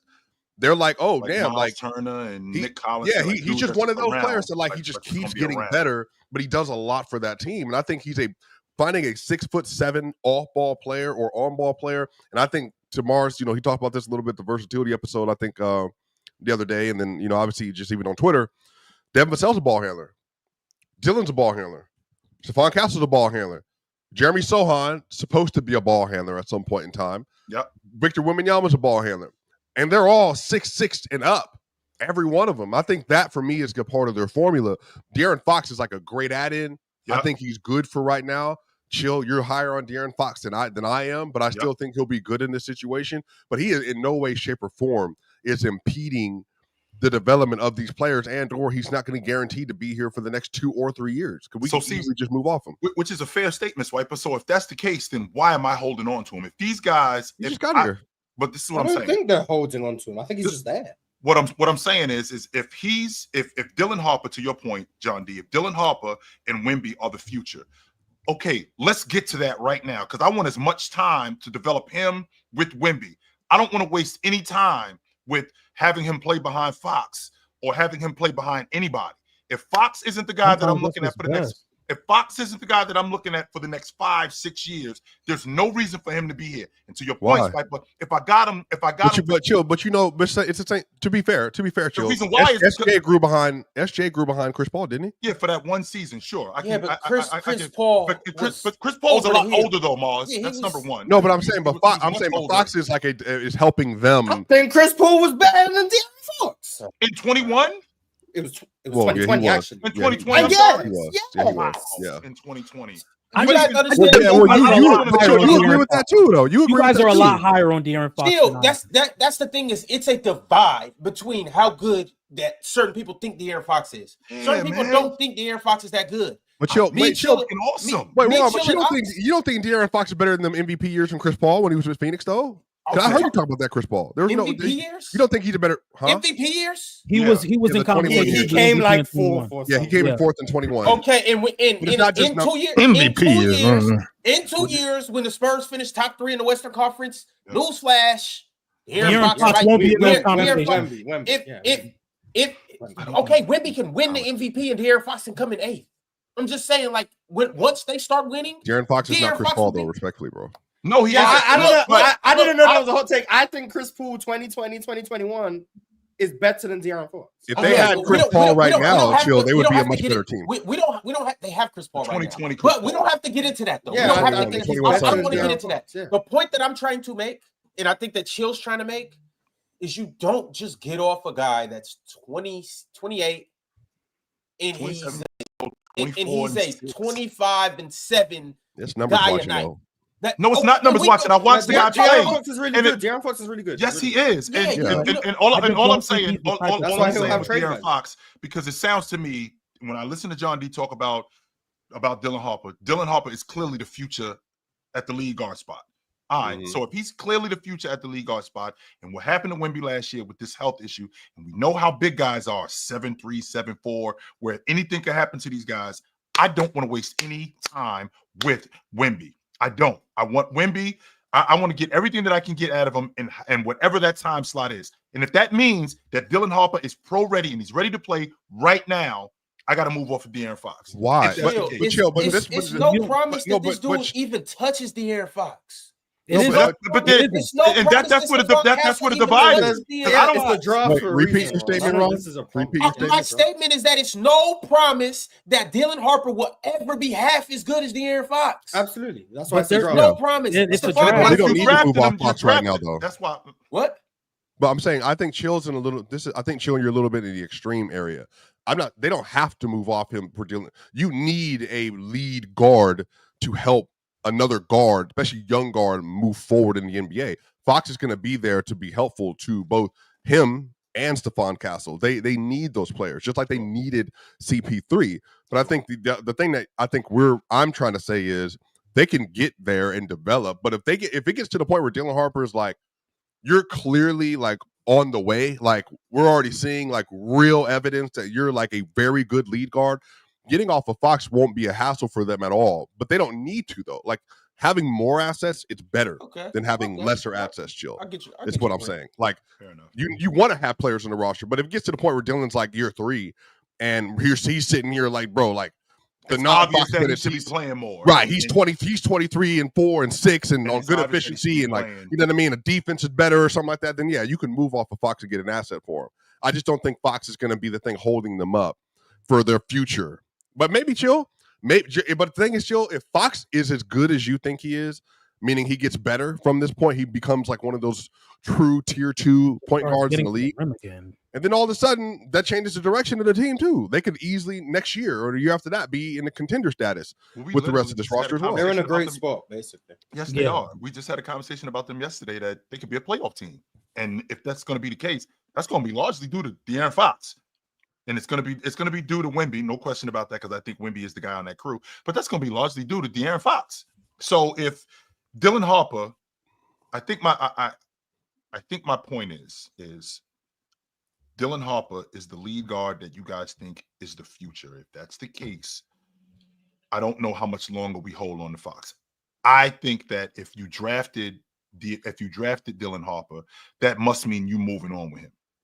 If Fox is the future, if Fox is your guy right now and he's the future, I'm more of a fit guy because I feel like San Antonio has their lead guard in Fox. That's what I think. Just because we're talking about the two, right? It just don't really matter. I'm just curious to know, right? Obviously, this doesn't matter because we're in the NBA. I just want to know from y'all point of view, who was better coming out? Like so which prospect, like Fox prospect. Oh, that's yeah. And I know it doesn't. I know it necessarily doesn't. And I dare y'all to lie. I dare y'all to lie. Was that 17? I don't think you're high on Dylan Harper. Fox was a 17 draft. Yeah. Well, where did he go in that draft? I think I prefer De'Aaron Fox as a prospect. Yeah.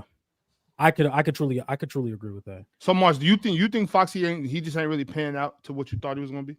Or to what he panned out. Been. I mean, he was an all-star, 20+ point per game type of guy. It's just I don't think. Really he's still a really good point guard. Like I don't want people to come up here and think that I just don't think De'Aaron Fox is that good. No, De'Aaron Fox is good. It's just what I think Dylan Harper is going to be. I don't think De'Aaron Fox holds that up. I don't think a lot of guards hold up. If you were like, okay, if Dylan Harper is panning out to what we think he's going to be, and by next year he's like Swiper said, good efficiency. He's getting to the basket. He's converting on his mid-range. He's finishing around the rim, and the interior passing is good.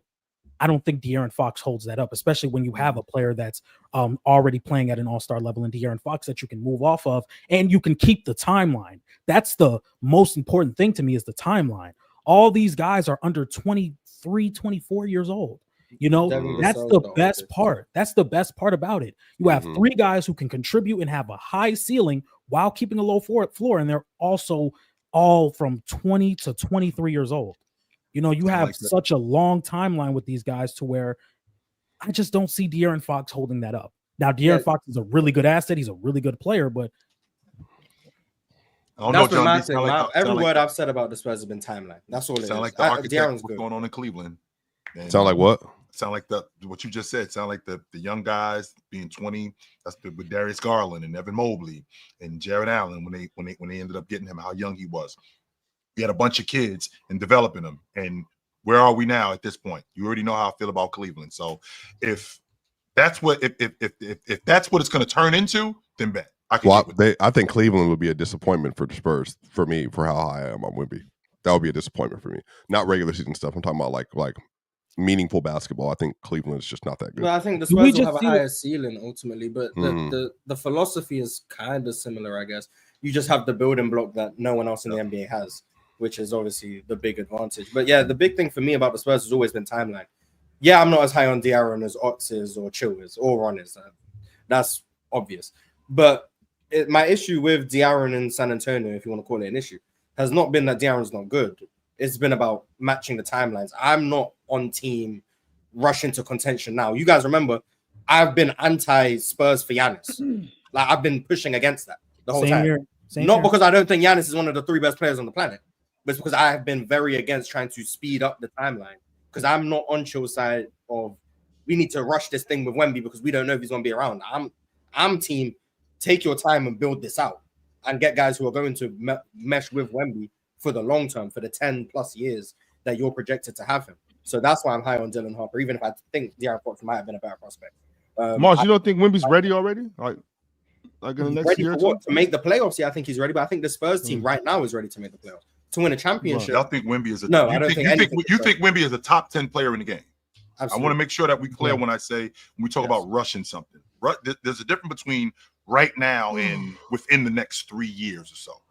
That's where I'm at. Like by year 5, year 6 with Wemby, we should be having a real conversation about him being the best player in the game. That's number one. Number two, the San Antonio team should be in contention to win the NBA championship by that point. 3 years. I don't think that's rushing.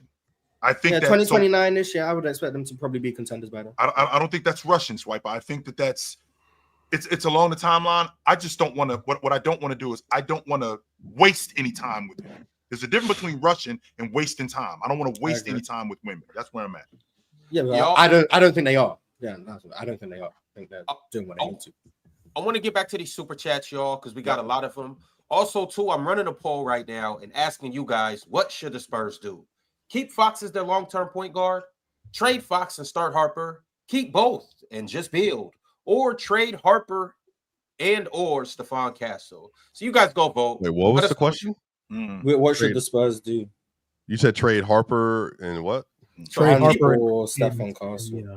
Keep Fox as your long-term point guard, trade Fox and start Harper, keep both and just build, or trade Harper and or Stephon Castle. I think keep both is the obvious answer. I do too. De'Aaron's expiring next year.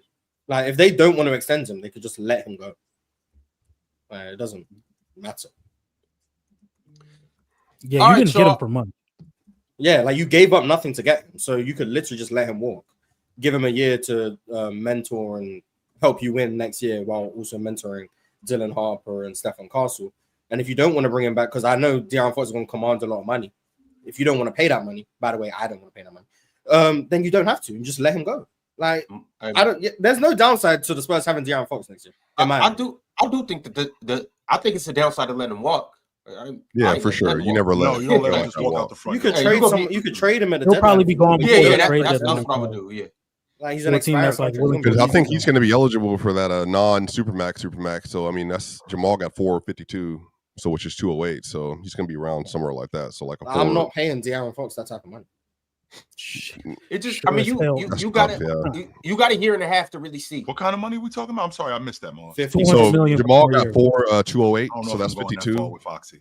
I don't know if I want to do that. Well, I mean, I don't. But chill. That's what I'm saying. Like, you had Fox rated at this certain level. Kyrie just got 40. Granted, injuries, so that's why in age. But like Murray's getting 52. Like, I told you before. I think Murray and Fox are in the same tier for different reasons. I brought this up. I don't think either one of them is a like one of these. But like I'm saying that like Fox getting that kind of money, Wemby, Harper. Now, to be fair, you might be able to move it. Because if he's balling chill and like he's going and then it's like he looks even better, then yeah, like I think you absolutely can use that. But to Marjo's point, an expiring on Fox, which is for some teams, I think an all NBA player that we're missing on our timeline just a little bit, like the Miami Heat.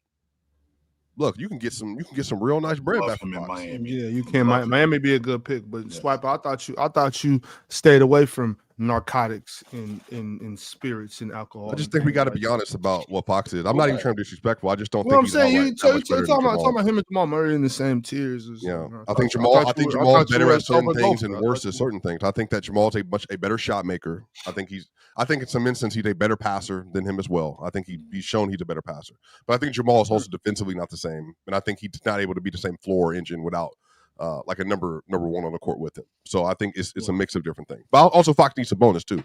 Fox needs Wemby. So I just think it's I can't believe you guys think he's better than Chris Paul. Chill, I think I'm surprised by you. Could 21 Chris Paul, like the playmaking. Oh, 21. Well, I'm not did I say that because I'm not totally sure. Maybe you were just a little hesitant. I'm not. I mean, I remember Chris Paul, the older one. Right. Now remember too, Mars. This is Chris Paul who had missed the All-Pro team for like 3 straight years. And then he went to Oklahoma City, and I thought that they were going to get motorboated the whole season. And they ended up being a lot better. They ended up being a lot better than what I thought they were going to be. Yeah, I thought they were going to get dump truck. I'll be lying to you, Ox, if I didn't. I thought that they were going to be a doormat. But they ended up being a lot better. And then he gets on that Phoenix team that was already ready. Crazy. But chill, I was shocked. Yeah. Shocked. 57 and 64 wins, and he's their best player. Yeah, I thought they were already ready. I thought no, he was better than Booker for me. For me, he was better than Booker in 2021. Yeah, that was it. But I mean, I don't. I ain't say that. I'm just putting. I ain't say that. I think he was. That's all I was. That's all I was thinking when it came to Chris Paul, because I think a lot of times we get this nostalgia. Was he better than Aiden? Was who better than Aiden? Chris Paul? What? No. All right, Shaw. My bad. He wasn't better than Book. That's where the love stopped. Well, I think he's the clear engine of that team, though. So I think it depends on what you value, like with the shot making stuff with Booker. And I just think he was that point guard. He was, yeah. But I think he was like a legit elite engine that year. Like they were elite. But I don't want to get caught in semantics though. Chill. Go ahead. Really quickly to you goofies in the chat, motorboated means he's gonna get ran over, not the other motorboated that you talking about. I thought that Oklahoma City was gonna What's the other motorboating? Motorboat, like ran over. No, what's the other one? What am I missing? Well, just think about double fun D. time. We got Google Chrome right here. Hold on. Yes. Google Chrome motorboating. What does it mean? That's the motorboated that they thinking about. I'm thinking about he would have gotten just Weren't there Wedding Crashers? That a Wedding Crashers reference? Yes. Motorboating? Yes. Well, I mean, it was a reference before Wedding Crashers, but yeah. It was? I thought Oklahoma City's gonna get, I thought they were gonna get. I should have said dump truck. I'm sorry.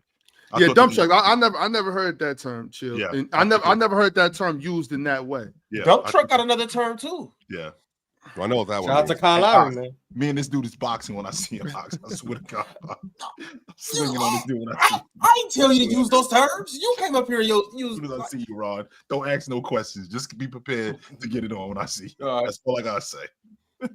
Hopefully, I don't get motorboated. MTHJ 301 said, sleeping on the Suns, 20 point per game plus scores, 3 out of 4 solid wing defenders, at least 2 solid centers if healthy, elite spot up shooter, 6 out of 7 solid shooters, plus whatever Bill brings back if he's traded. People still believe in a Bill trade? Yeah, it's not They're they'll buy it. They'll buy him out. They'll buy him out. He ain't. By the way, John D, I know some Lakers media people very well. Obviously, I have some interesting things to say. Actually, tell y'all at some point. By the way, different conversation. One of them we talked, and he was on timeline with him. Talked to somebody else. They said, "Oh, Nick Richards is available." I said, "For what? What do you?" What do you want Nick Richards for? Oh, I seen that. I seen that. Yeah, so like you're saying for free, like he said, he meant like, oh, a cheap big. I hope you get Nick Richards. Cheap, John D. I hope you do. I would love to see. Well, the Lakers have just entered the draft. They got the 40. Yeah, we just got pick 45. Yeah. Hopefully Rasheer falls to 45 because obviously the draft is low on him. So Rasheer, welcome to LA, baby. We ready for you. Some other guys, Jameer Watkins, really good point of attack defender. Ryan Kalkbrenner, he's but not I don't be think there these at 45. Yeah, I don't think these guys are going to be there at 45. But that's just the Laker fan in me, just ignoring all the signs.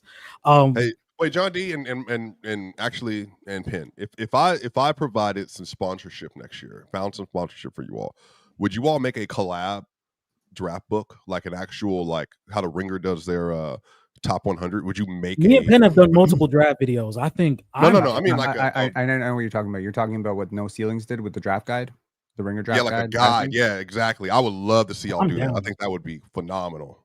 Find the sponsorships. We'll do it. I think that'd be great. I think that's. I'll do it. You guys, I pay attention to the draft, John D. And I pay attention to the draft, but you guys give me way more information than I get anywhere else. Yeah, love of the game, baby. Love of the game. Oh, I've been covering the draft for about. I've been covering the draft for almost 20 years now. This year was the hardest I've ever worked at this. I watched full games of every single prospect in the top 100. I cut off at 5 games for second round picks, 8+. And then there were some prospects that I really loved where I watched all their games. Mm-hmm. My girlfriend was just like, bro, was when do you sleep? One of them? Yeah. I watched every one of his games, and then I went further. Games too? I talked so with Carter. I actually got on a call with one of his coaches from AAU. I got on a call with his dad. I did so much deep research on this because honestly, NBA teams, when they scout, they got teams of scouts. They got 6, 7, 8, 10. If the good ones might have 20, 30. And they're also way more connected than I could possibly ever be in this situation that I'm currently in right now. So you got to work 3 times harder than any one of those employees, right? So that's what I was like, if I'm gonna come out and say confidently this player is this, I better know what I'm talking about. Otherwise, it's just nonsense. And I will say that to our earlier crash out and everything, it really bothers me. I don't think there's probably someone out there who could just identify with this. when you work really hard, there's nothing that bothers you more than someone who doesn't. To be at the same table, to talk at the same point. So I apologize, Ox, to you, honestly. But you were talking about Nick Clifford, and you were like, I don't really know much about him. He doesn't really matter and stuff. And I think in my own mind, I was like, bro, I've watched this guy for 5 years. Y'all got a good pick. And that it just bothered me. Nick's a good player. Y'all got a good player. That's don't be bothered because I said that we have bigger fish to fry. Okay. I'm not disrespecting the kid. I'm saying I think Ox just has a different perspective than you, Pin, because we got bigger fish to fry. No, I get it. Ron, not right now. But what? Ron, because you about to say some bullshit, bro. You about to say some bullshit. Yeah, we know Ron too well. Ron, hold on, Ron. I'll get his ass up out of here. Pin, back to me and you, Pin. Back to before. Don't let Ron throw no shit in this. When I'm saying cut his mic cord. I'm not when I said that, it had nothing to do with you. It was more so about the fact that I understand that I don't believe a 26th pick in the draft is going to change my franchise. Right. That's all I was saying. I said we got bigger fish to fry. Ron asked me a question. I told the truth. I said I don't know much about the kid, but we got bigger fish to fry. That's all. Well, simple as that. Just very quickly, we're doing a show called The Biggest Winners and Losers of the 2025 Draft, and I would love to just give a shout out, just in case there's someone watching who just like, hey, how did my team do? I really want to give a shout out to the Atlanta Hawks. I really do. They're going to be great. Pin, I'm on board. Pin, real quick. I love. I'm on board. I love the Atlanta Hawks. I wasn't done, John D. Just give me 1 second here. I promise I'll shut up in a minute. Love the Atlanta Hawks. Go ahead. And I also want to give a shout out to Jace Richardson and the Orlando Magic. To get him at 25 was insane to me. I think a lot of people had him lottery. The analytics would say that he was a lottery pick. Measured out a little bit short, but I talked to a pro scout who works for an Eastern Conference team who said if he was 6'3", he would have gone top 6, top 10.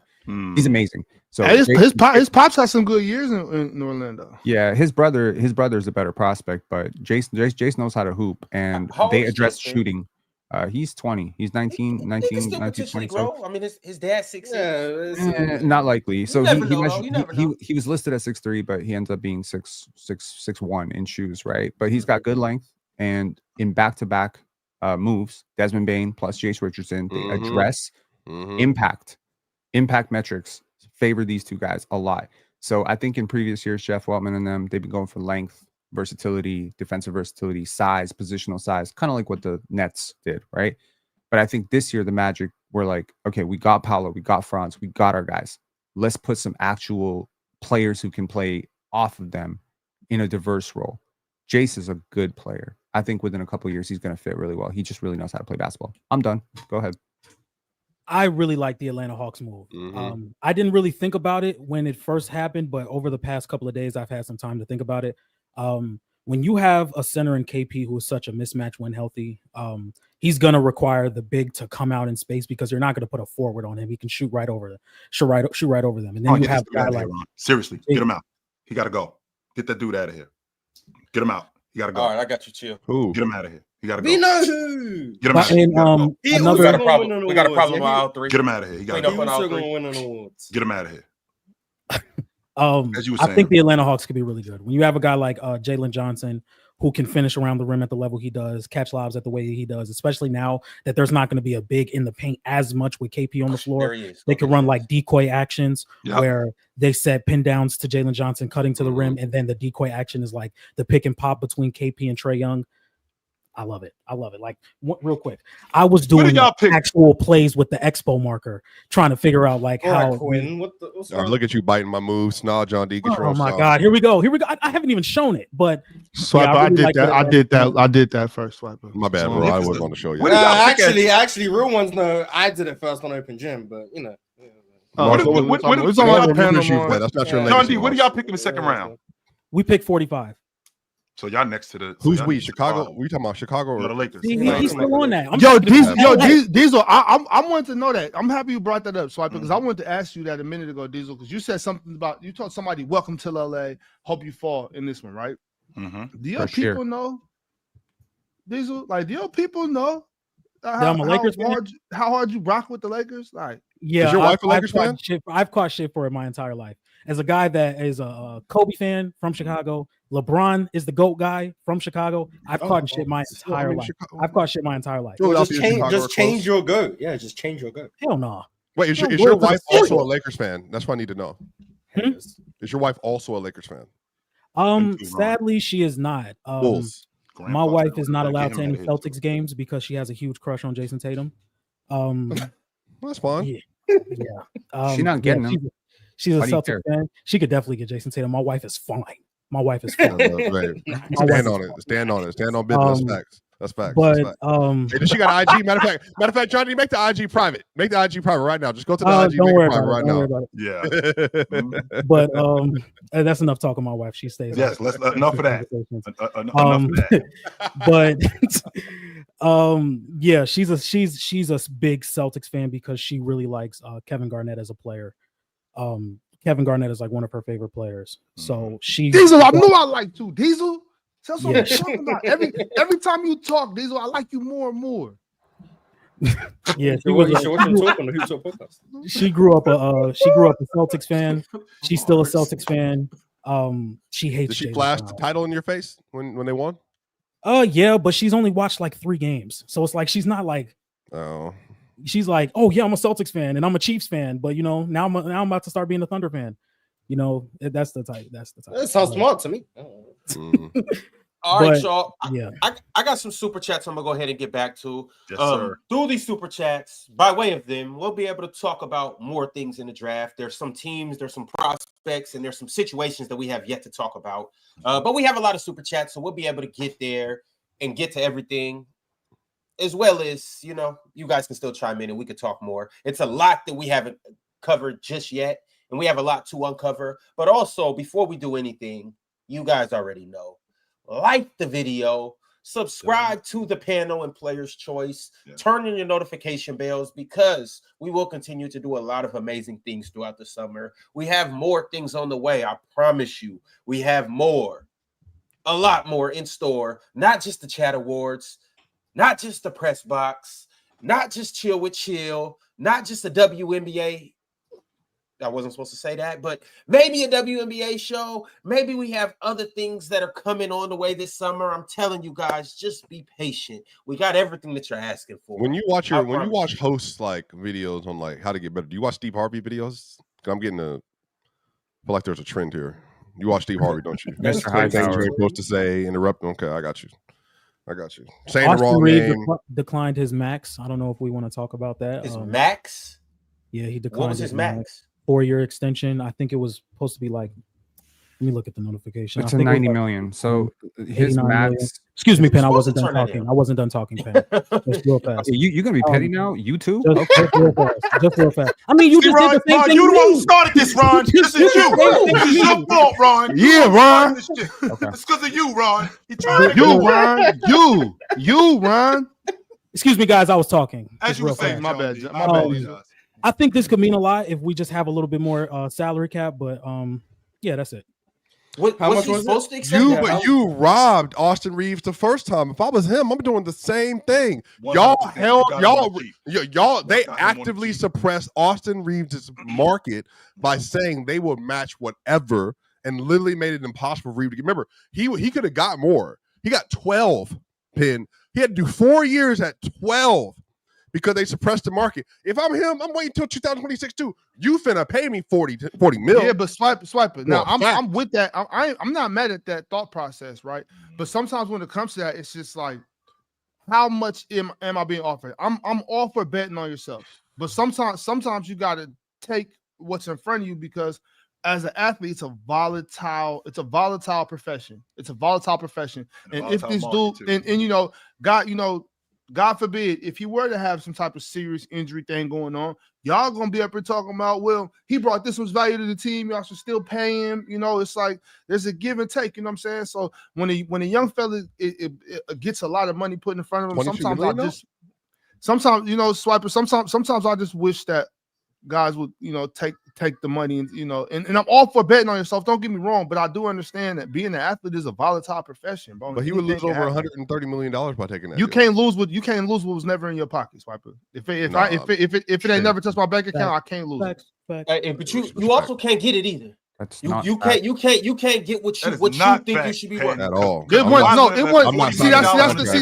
See, but y'all got that mindset. Y'all got that mindset. You know what I'm saying? I don't got that mindset. I keep my eyes on my lawn. I don't think. Well, hold on. Why I only cut my grass in the old lady across the street. No, but why is my initial contract offer not more than if you know that? If you know I'm eligible for more, why would you lowball me that much if you know I'm eligible for more though? Because I don't want to pay you that much. Well, I'm not doing that. No.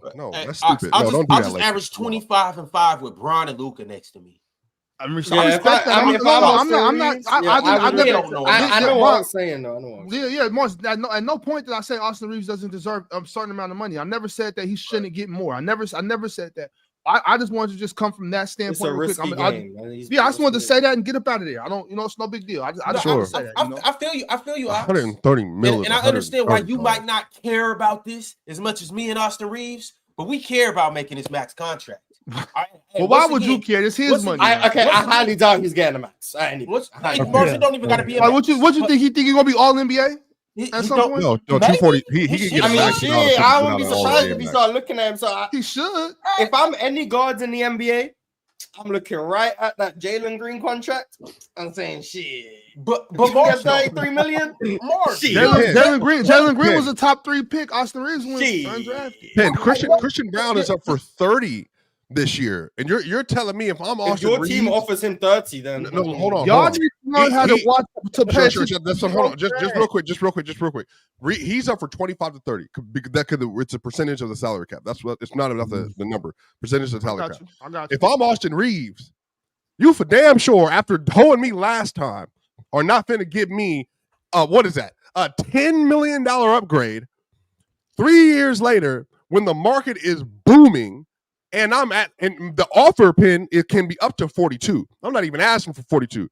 Pin, if I'm Austin Reeves, I'm saying at least 30 to 35 to 38. Okay. It's about where I should be. The Jalen Green, I'm trying to tell you. At least. Extensions are limited. What I did the last 2 years, the way I was balling last year, Bron go down.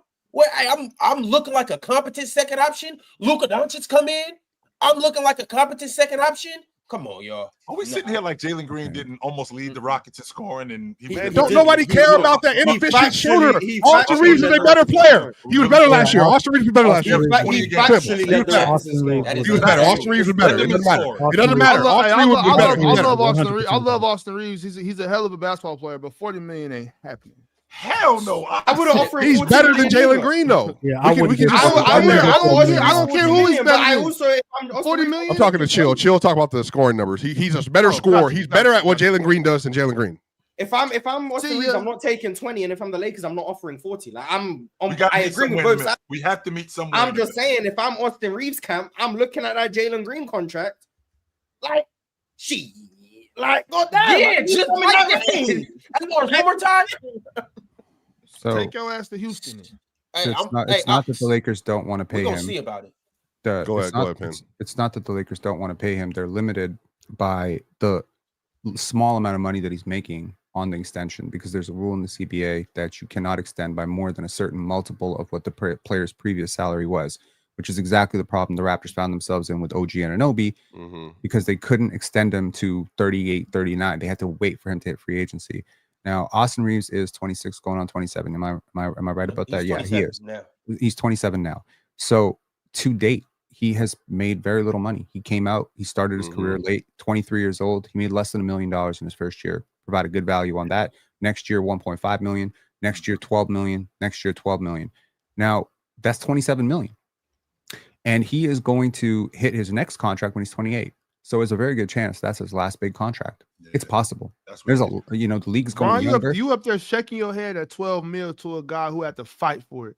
I'm fight for this mansion don't mean that I'm trying to upgrade. I'm saying, but but what I'm saying is this is what happens a lot in sports too. Yep. Like you turn your nose up at something. And then next thing you know, you're regretting that. And that's all I'm saying. Like, shout out to Austin Reeves, right? You know I'm a big fan of Austin Reeves. I was a fan of Austin Reeves when he was in college. I've always liked Austin Reeves as a basketball player. I always have. I'm just saying, like, he's 40 million. Like, that's crazy, bro.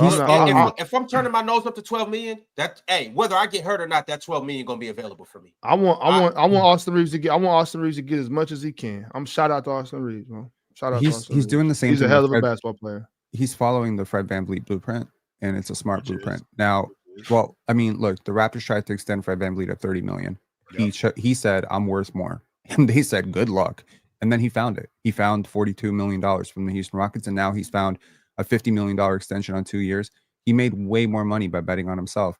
I feel like you have to also give people credit for who they've been. Austin Reeves has bet on himself every single time. He went undrafted partially because he wanted to go undrafted and he wanted to be able to choose his situation. He goes to the Lakers, and now, he out earns the shit out of that rookie contract. He gets that second contract, and now he thinks he's going to out earn the third contract. Yeah, sure. You can get injured and crap out. That does happen. Dennis Schroeder, shout outs, right? It does happen. But I think, he's trusting himself. He's betting on himself. And worst case scenario, he's going to retire with 50 million in the bank, 60 million in the bank. No problem. But best case scenario, that next deal is going to be a max contract because that's what he thinks he's worth. Cool. We just talked about big playmakers being the most valuable archetype. He is a big playmaker. And, once LeBron retires, the Lakers are going to have to pay him. All right, y'all. If LeBron retires. Sure. He can play till 46, but he will retire. I'm sure. Y'all, speaking of contracts and, cap space and all of that good stuff, Zach Spad sent through a super chat and said the new CBA is going to make the NBA more like the NFL. Draft picks are going to become even more valuable once you have your franchise guy. Got to use the draft to recycle cheap talent around your star player. That's why I love what OKC did. I would like to add a clause there, an addendum. Bring that word. I think Penn, top 18, maybe top 20, more likely top 14. I agree. But that last 19 to 30 is a crapshoot. You legitimately do not know what you're getting in those spots. I think by and large that when you're drafting that late, that is such a wide gamble. And if y'all were going to insert a Denver Nuggets clause, Mars, you should have waited, and I did it earlier. You could have put it here. That could be associated with how Denver has had this philosophy. All their draft picks have been late. One of them have worked. I'm saying that I think that historically, you don't find Jimmy Butler's, Rudy Gobert's, Pascal Siakam, Andrew Nembhard's, Tamani Kamara's, Manu Ginobili's, Draymond Green, Nikola Jokic's, Gilbert Arenas, Kyle Lowry, Isaiah Thomas. It's really difficult. Even the names I named, those are all pros. Okay. That's over a 20-year period that we got those players. Draft is changing, number one. Talent pools are getting deeper. More people play basketball than ever before. So using historical data, I would say you're wrong. And I would say the NIL is making it even more complicated because the draft is going to get older as well. So now you're actually getting players who are more ready to come out. Now, y'all found Peyton Watson, and Christian Brown in that exact range that you're talking about. And Christian Brown might have been true. That's just not true. What's not true? What's not true, Ron? About the draft, first off, the draft with more NBA ready players. When players were staying 3-4 years, you had NBA ready players. 3-4 years now. Nick Clifford is 5 years. The draft's not getting deeper. Yes, it is. Why wouldn't it, Ron? Because I can't believe you are sitting over here capping for this. The reason why I'm saying is, Ron, a lot of these GMs want these kids to stay in school. They do. Do you know how rare it used to be for second-round picks to actually work out? Go back. Second round picks just started working out. A lot of draft players just started working out. You didn't get late first round picks in the 90s. I feel like I'm about to get pranked. Ron does this every time. I'm trying to tell you, he does this every bullshit. Like Mars, whether you think this is a play or not, this is just bullshit. No, it's not, Ron. In 2005. So when did Chauncey Billups get drafted? He got the third overall pick. He was the third pick, right? He was the third overall pick, Ron. Yes, he was. Just that was wrong player. I'm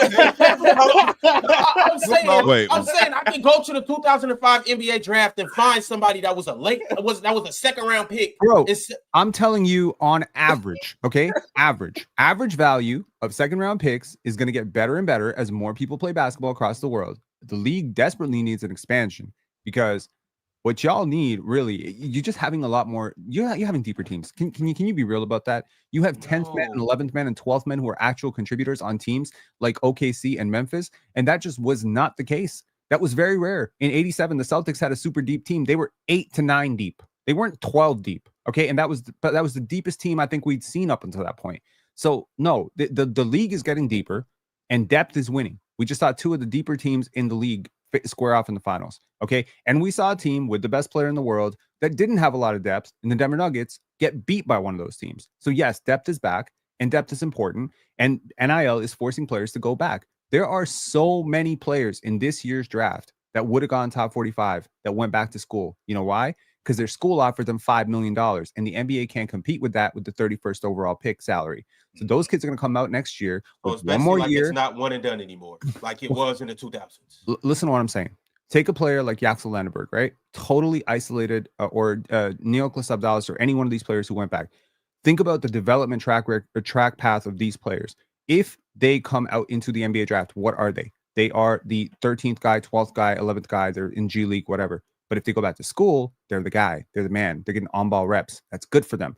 Now they come out. It's the same thing with the guy that the Sacramento Kings just got, Nick Clifford, where he's had role diversity. He's had 5 years to develop his game.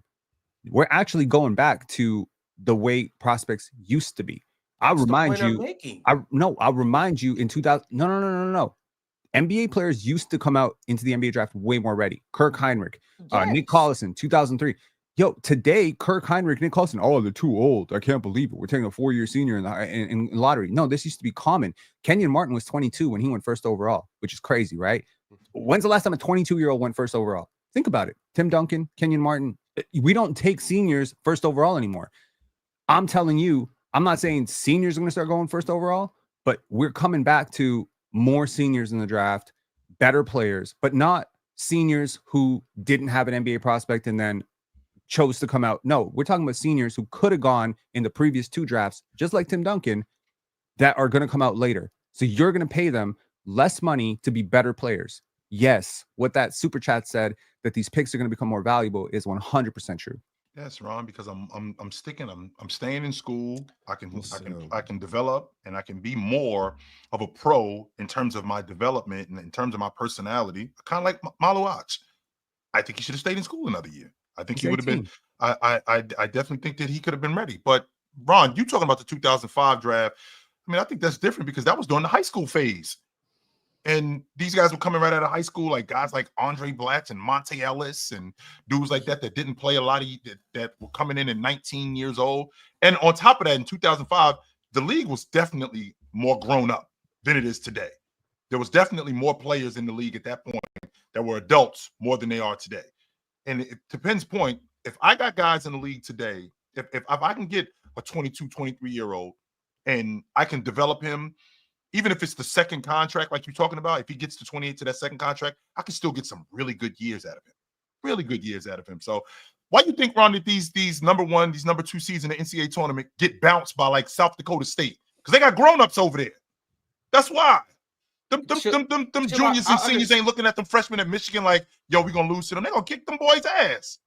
So I understand that. And like me and Ox have made this, we've made this point plenty of times, that staying in school is better for you. I think like that's, especially you getting better ups your value when you get to the league and you're more NBA ready. My point is that like my pushback was that's like Penn is saying that's going to start being the case. That's always been the case. The model just switched. The model just switched up, and teams wanted to take. And John D just got on the Nets for doing this. Teams wanted to take higher ceiling guys because they're younger and they display more potential, as opposed to high floor guys. And that's still the case today. Like it was 8 freshmen that was drafted in the top 10. Hold on, I believe, or it might have been 12. Top 5 guys are 18 years old, if I'm not mistaken. But even keep the going. Players Jeremiah that the Nets Fears, picked Steve are Wood. not low floor guys. So I completely disagree with that statement. Okay, they're but they're high ceiling guys. Okay, and that's the point I'm making. Since when is high ceiling a bad thing? It's not a bad thing. I never said it was a bad thing. Okay, but the super chat said that the picks are going to be more valuable, and you said teams are going to start drafting older guys. And they have to start drafting older guys because guys are going to get older. Bro, the point I'm making is we've never is an NBA seen, player. We've seen this before. This isn't nothing new. NIL has changed everything. I don't know why. Like, you're plugged into college basketball. I expect better from you, Ron. Be better. NIL has changed things. Bro, I agree. Yaxel Landerberg is not going back to school without NIL. I'm sorry, Colin Murray Boyles was not going back to school last year without NIL. He's going back though, regardless, and that's better for him. No, Ron, it's not regardless. It's better for him for twofold. There's a reason he why gets he's to go going back and make money, and he gets to go back and up his draft stock. And ultimately, the best thing is the little nigga gets to go back to school and get better. So when he gets to the NBA, he can be more impactful. Okay, take NIL out of it. Is he going back to school? No, he's not. No, he's not, because the NBA is in it. Why would I take it out of it? It's in it. What does that have to do with anything? That's the whole point. Yeah, that's I'm saying NIL has made it so that players are going to come into the draft better than they have before, because they're going to develop. They're going to do those. If nothing else, let me give you an example. Yep. Right now, Jeremiah Fears has been picked. You're going to pay him $7-8 million to have on the job training for the next 3 years, and then maybe by year 4 he's going to be like a starter level impact player. What if he went back to school for 3 years, developed his game there, got great coaching, probably at a great school, at a great Division I, Power 5 school, whatever, and then he comes out and you pay him the $7 million then? Are you getting a better player? Yeah, you're getting a better player. You're getting a better player. And to Penn's point, if you don't have the NIL, a lot of these guys, they come out when they shouldn't be coming out. They come out not ready, and they end up flaming out earlier than they would if they went back to school. And I'm making $500,000 at the University of Minnesota. I'm making $500,000 at St. John's, and I'm able to develop another year. And that 1 year or 2 years saves me from coming out too early and getting with an organization that's going to ruin me. But that's why though, like in the 90s and the 2000s, that could happen anywhere. The point is that it could. If I'm older and I'm more mature, I think that I have a better. I have a better chance of being better. But chill, that was the point of why teams used to not necessarily require you to stay 2, 3, 4 years, but they wanted to make sure that you were proven. If I'm taking you lottery, I want to make sure that you're mature enough. You got to show me that like 1 year isn't enough. You got to show me that you are actually this type of player. Yeah. Like you don't think that Chris Paul couldn't have got drafted as a freshman? Obviously today Chris Paul is probably one and done. But he had to stay a couple years because he had to prove himself. And it's hard to be a professional, right? Those two things ain't the same thing, Ox. Being a ball player and being a pro. Those two things are not the same. It's just hard. It's just hard being a pro. You know what I mean? That's my main thing. I think that's a lot to do with like coming when you go, when you stay. A lot of it, I think a lot of the dudes are good enough at basketball. It's just like the maturity. You know what I'm saying? And kind of what me and Penn was going back and forth about yesterday. The reason why I was saying, like, I want you to come into the facility. I want to check you out a little more intimately, a little more closer. I just want to see where your maturity level is. And, like, are you open to criticism, you know what I'm saying, from us, you know what I'm saying? Not so much people that you're comfortable with and stuff like that. I think that stuff is, like, where the age comes in. A lot of people aren't, you know what I'm saying, ready to be a professional. Mm-hmm.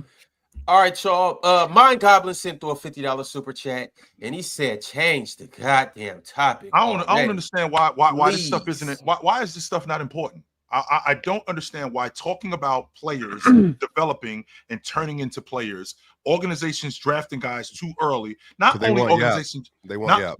They want Yap. Yeah. My fault. It's not Yap. It's not. They want. They want Mars. They want Mars to pull for no reason. We'll shut up then. Y'all got to think about it just like what just happened right now. Mars said it's Yap. Penn said it's not. Swiper said they want Yap. There's 7 of us up here, and between the 7 of us, we can't decide what we want to talk about and don't want to talk about, what is and what isn't yet. There's 2,700 people watching this right now. 2,747 people. There's no way everybody's going to be happy and excited about what we're talking about. Mind Goblin has the money. Mind Goblin dug in them deep pockets, stood on his nuts and said, "Change the subject." I mean, but that whole topic started because Ron started yapping. Like, that's how it started. Well, I mean, Ron started. You got to know when and when not to engage. Yeah, it was and then it started the whole segment, and then Mind Goblin, like Ox said, dug in his pockets and said, "Yeah, I don't want to hear this." Well, yo, we got a super chat from MP13. Change of topics coming in. He said, "How many players that come in and aren't good shooters turn into shooters that command defensive attention in the playoffs when they get schemed against? If you aren't a high-end shooter, you get ignored." I'm curious to know the answer to this. Not many players have not many. Not I'm trying to tell you, reputation is the biggest thing in the NBA, and I'm going to die on that hill when it comes to defenders, when it comes to offensive players, when it comes to shooters. If you don't have a shooter's reputation, the percentages aren't going to do anything. Like, I don't know what it is about that. I don't know. What do you mean the percentages, Mars? You mean like my percentage goes up? You still gonna look? You can the shoot. same? You can shoot 42% from three. If you have the reputation of a non-shooter, teams will guard you as a non-shooter. That's why I say spacing is not 3-point percentage. That's not way true, more. That's not that's true. a good point. I got to agree with Mars on this. Because that's more so because that's one of my biggest things as far as offense goes. Like, if, like, for instance, remember when Mars was first got on the Klay Thompson is washed thing? Sure. And I was like, it doesn't matter if he's washed or not. You have to close out on him. Like you have to close out. Like, if you don't close, because it's more so about what if he makes it and I don't close out. That's Klay Thompson. Sure. I'm going to be on the bench because I didn't close out on Klay Thompson. Right. He could go 1 for 9 on that 10th shot. You better come out with your hands up like it's the police. I mean, 100%. Close out. You know what I'm saying? So when it comes to shooting in particular, I have to agree with Mars on that. Like, your reputation absolutely can carry you to another contract. It can carry you to making defense shift. Defense a little less. I do think defense is more in terms of rewards and stuff, and right, and also in terms of narrative. Exactly, narrative and how we discuss it, like with the DeJounte Murray thing. You know what I'm saying? Like, I'm still in my mind, DeJounte's a lockdown. You know what I'm saying? Even though I know he's not what he once was, I get you. But for the shooting thing though, if you're a shooter out of Texas, wait a minute, because I want to stay where Mars is. Because Mars, I think where the divide is. How do I develop? I'm trying to figure out who's on the line with that. How do I develop that reputation? I think you close out on Miles. It's called an anchoring bias. So basically, wait. Penn, stay right there. Please don't leave. Mars, what I'm asking is how do I develop that reputation? Because when Kawhi Leonard walked in the door, he did not have the reputation as a shooter. He developed into a shooter. Not only did he develop into a shooter, he developed into a knockdown shooter, and he was awesome. Sean Marion, scorer more so, 100%, but a mid-range shooter. Yeah, right? 3-point shooter too. A mid-range. Yeah, shooter. but if you go back and watch Kawhi 2015, 16, the percentages were up here. Yeah. He wasn't getting guarded like a shooter. But Mars, that's my thing though. He was. How the defense guards you? If I'm not Ron, I'm with you. If you're open, shoot it and make it. That's not what I'm saying. 3-point percentages and spacing aren't they're not the same. You can shoot a high 3-point percentage and not provide much spacing. You can shoot a lower 3-point percentage and provide spacing. Dylan Brooks this year on the Rockets, I think shot 39% from 3. Teams did not guard Dylan Brooks as if he was a 40% 3-point shooter. The guy, Lou Dort, has shot 40% for damn near maybe the last 2 or 3 seasons. Yeah. Teams do not guard him like a 40% 3-point shooter. Aaron Gordon. Isaac Okoro has shot like 38, 39% the last 2 years. Correct. Teams ignore him. So it's not about the percentages. It's about the reputation you have and then the versatility of said shooting. If all you can do is knock down a spot-up 3, teams don't care. You can't hit a 3 off movement. You can't hit a 3 off relocation. You're not anything to us. Okay, well done. You're going to shoot your 3 threes a game and make 1. Because realistically, 40% from 3 means some games you're going to go 1 for 3. The next game you're going to go 2 for 3. Like, we don't care. Like, if you're not shooting them at volume, you're not shooting them at versatility, and you're not shooting them at a high clip, no one cares. In fact, the percentage is probably the lowest on the list of those priorities. The volume and the versatility probably trump the percentages. That's why I've been very adamant about percentages don't mean spacing. Like, it just doesn't. If you can shoot, if you're a versatile shooter, I care about that more than percentages. Why I'm really high on Trey Johnson. Trey Johnson can shoot any type of shot, whether that's off movement, whether that's off the dribble, whether that's, like I said, relocating, all of those things. It's why I'm slightly lower on a guy like Con Knipple, because he hasn't shown that pull-up 3-point shooting ability for me. He hasn't shown that ability. He's gonna get guarded like a shooter because he has the movement stuff and the catch and shoot stuff, but he hasn't shown the pull-up ability that could Trey Johnson. Why I'm really high on his shooting, and Walter Clayton, who I think is an elite shooter. Jace Richardson's another really good shooter, by the way. So, like, it's all about that. It's not about percentages. Like, I hate when I'm like, this team doesn't have spacing, and someone be like, well, actually, they have 40% shooters. It's like, okay, no one cares about those 40% shooters. 100%. Now, I think where the divide is with me, Mars, is the reputation logic, because I can come into the league as a guy who can't shoot, but then develop that. And then once I develop that and I develop into a shooter, even though I didn't have the reputation coming in, and I'm like, to your point, I'm a versatile shooter, that reputation about me can change. I.e. Kawhi. That's what the super chat was asking. Who's that really happened for? It's really hard. It's really hard to become that, right? Like when we think about shooters, like I think about dudes like natural born shooters. That dude can shoot. Ray Allen, Trey Johnson, Klay Thompson, Steph Curry, like Mohamed Abdul-Rauf. Like we're talking about dudes where you could see it very early. They're shooters. Then there are guys who develop a shot. You know like that Sean Marion, like it was funky looking, but you had to honor it. So you remember that old quote? I'm sure you will, from Apollo Creed to Rocky. He says, "You fight great, but I'm a great fighter." Those two things are not the same.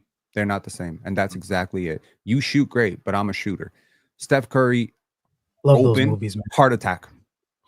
That's what the defense is. 3 to the ball, scrambling, run it, totally abandon everything. Oh my God, he's open.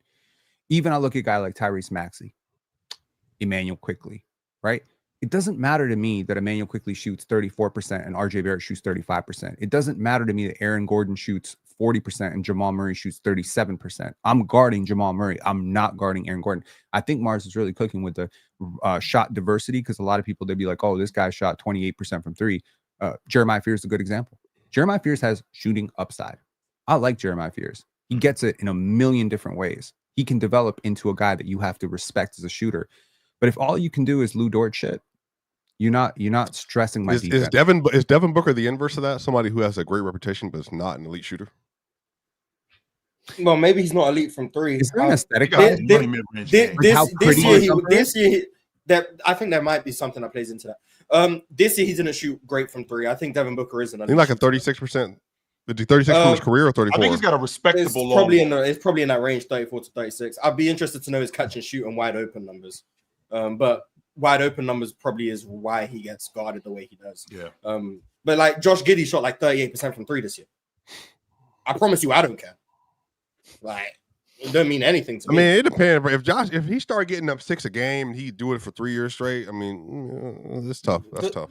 It's still going to come down to the reputation on him Swipe is going to change. Yeah, but it's going to take time. I think Mars' big point, which I think is the more of a gray and his black, is that I think players over time develop that reputation. I think if you do this for 3 years, for instance, it's like at this point on the scouting report going into the game, stop leaving him open. I don't care what you thought he was in 2016.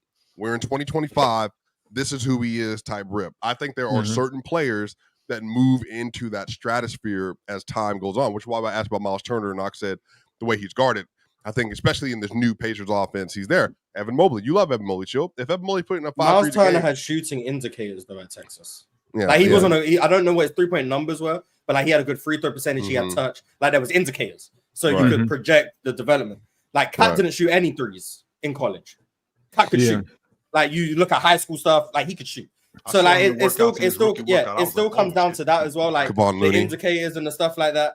But like I think Kawhi turned into a scorer who could also shoot, in my opinion. Like the shooting stuff, like he didn't get that reputation for me until like 2017 for real. Like he was being guarded like a knockdown shooter. Even 2016, like you want to say that's the earliest. But like I'm yet to see, off the top of my head, someone who is a 3-and-D guy. That role, the PJ Tucker role, the role that Carter Bryant is projected to be in, that type of Isaac Okoro, that role, someone who came in a bad shooter, had that reputation, and then turned into someone who commanded consistent closeouts or wasn't someone who teams were comfortable leaving open. I don't, off the top of my head, I can't think of someone who was a horrible shooter or a bad shooter and then turned themselves into someone who defenses actually respect. You know, Mars, when you saw was CJ McCullough coming? Bigs are kind of Bigs are kind of. He was a bucket getter. No, don't get me wrong. CJ was a bucket. He came in as a shooter though. Not guarded. So even CJ was definitely a bucket getter, Chill. So I don't know. I'm trying to think of somebody a little lesser than CJ as far as talent. but a lot of it comes from comfortability on the court. A lot of times I talk about just being comfortable 94 feet. Like if you're a big, I don't need you to be able to bink, but I need you to be comfortable everywhere. And was like Tim Hardaway that ops? How about Hardaway? Junior? Little Hardaway? Junior, Big yeah. Hardaway. Junior. Look, Junior. Man, Lil Hardaway was a he shooter. was Come on. nasty. I remember him at He Michigan. had it. Yeah, he had it at Michigan. I'm just thinking about players that come in because sometimes like you'll have somebody that's not a good shooter, but they'll pull it if they're open. You know what I'm saying? Like people like that are the ones that's like, I think you can turn them into something more. You know what I mean? Like they're the ones that's going to improve. I remember like being in high school and working with my trainer. We'll be like at the end, we'll be scrimmaging or something, and I'll catch it out top, and I'll do something else. He's like, you have to shoot that. I'm like, I'm not really. It doesn't matter. You got to get, because for me, it's just about getting comfortable everywhere. So those guys are the ones like Kawhi Leonard. He was comfortable everywhere with the ball already. You know what I'm saying? Before he had elite all the stuff, he could do everything already. You know what I'm saying? He was already comfortable there. It just wasn't to an elite level. So I think those guys are the ones that you can build off of. Was Marcus Smart more respectable today than he was when he first showed up? He's more respectable today. Teams still don't guard him like because he was totally disrespected before. And but he was just actively left wide open. Open. Like we'll live with but him. now teams are still gonna go under on Marcus Smart. They're still gonna leave him. But he might command a closeout. But the Tim Hardaway Jr. thing is a really great example because that's a guy who shot 35% from three in college, particularly due to a very big sophomore slump. I think he shot like 27% in his second year. And that's a guy who took high volume threes and a diverse diet of threes. So he was still guarded. The other thing is that you actually have to factor in, if you're guarded, your percentages are going to go down, but you're doing something positive for your team. So it doesn't necessarily matter if every shot you take is open and you shoot 39% on the season anyway, right?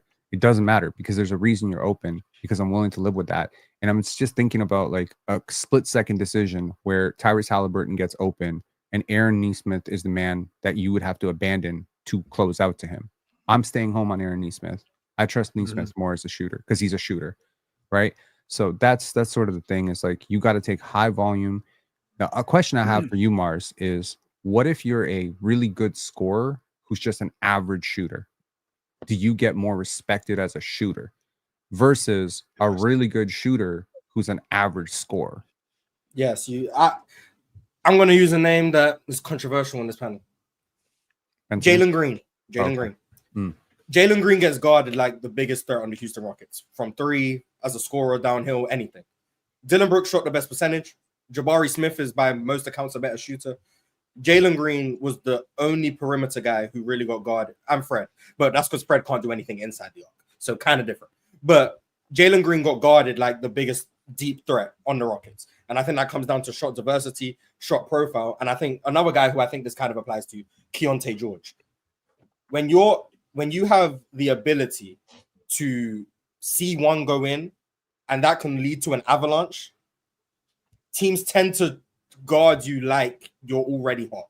Does that make sense? Yes. Like if Jalen Green sees one go down, you give him a clean look, he sees one go down, you know there's a chance that I can rattle off 5 or 6. That's possible. Keontae George in Utah, the percentages are horrific. I don't know why he actually shoots from 3. I think it's probably low 30s. But he has the ability to get so hot so fast that teams still chase him over the top. Teams still contest out a pick and roll. Because despite the percentages, if Keontae sees 1 or 2 go down, you run into that risk of this is a 6-3 night. And now you're losing to Keontae George. As you hit the rim, I mean, you hot, Mars. As a kind of, yeah. So like the shooters who can't do much else don't get that same level of attention and treatment as the scorers who maybe aren't great shooters, in my opinion. Now there might be some outliers there, like any situation, but for the most part, that's probably the philosophy I would go with. Which is why I don't mind the percentages too much with certain guys. Now, if they're egregious, like okay, but like 34, 36% from like these type of players from 3, I think that's a good percentage when you're able to shoot that type of shot profile. So yeah, that's my opinion on that. See, Keontae George, he need that Anthony Edwards type of teammate. You know what I mean? So like players like that, he need that type of teammate. What a Keontae exactly where Keontae needs. He's like 34%, or maybe 32. I don't care either. I don't care at all. People don't like him. Where is he? Yeah, Keontae this year, 34% from 3.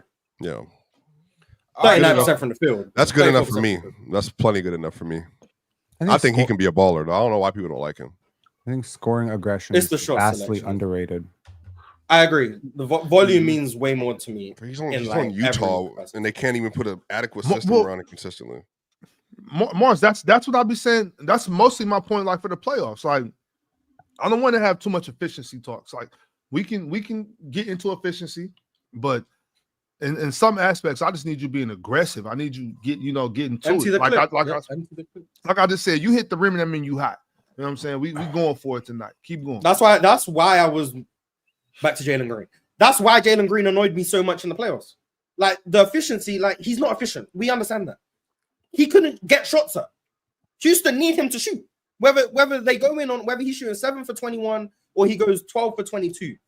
Houston need the 20 shots. That's what they need. Like they live off offensive rebounds and Jalen Green's perimeter shot creation. That man was shooting 10 shots. You can't live like that's why. Sorry, Ox. Kawhi in that Nugget series, too many games.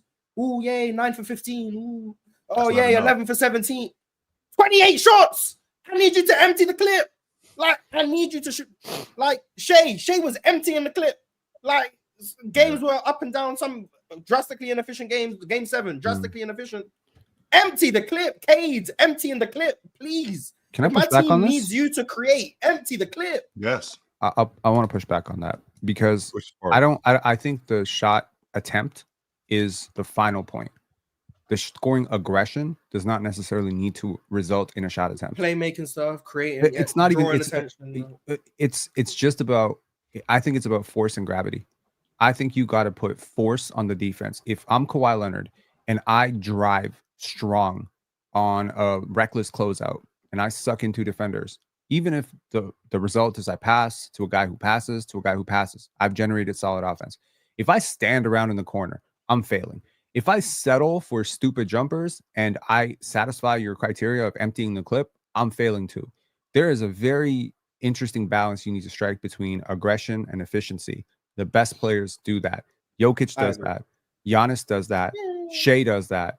These guys, they will empty the clip. If you want to play, you got to react to what the defense is doing, though. I think you got to be proactive and I think be reactive. It's a fine line. I think Oscar Robertson is the one who said it. Like the toughest thing in basketball is know when to pass and know when to shoot.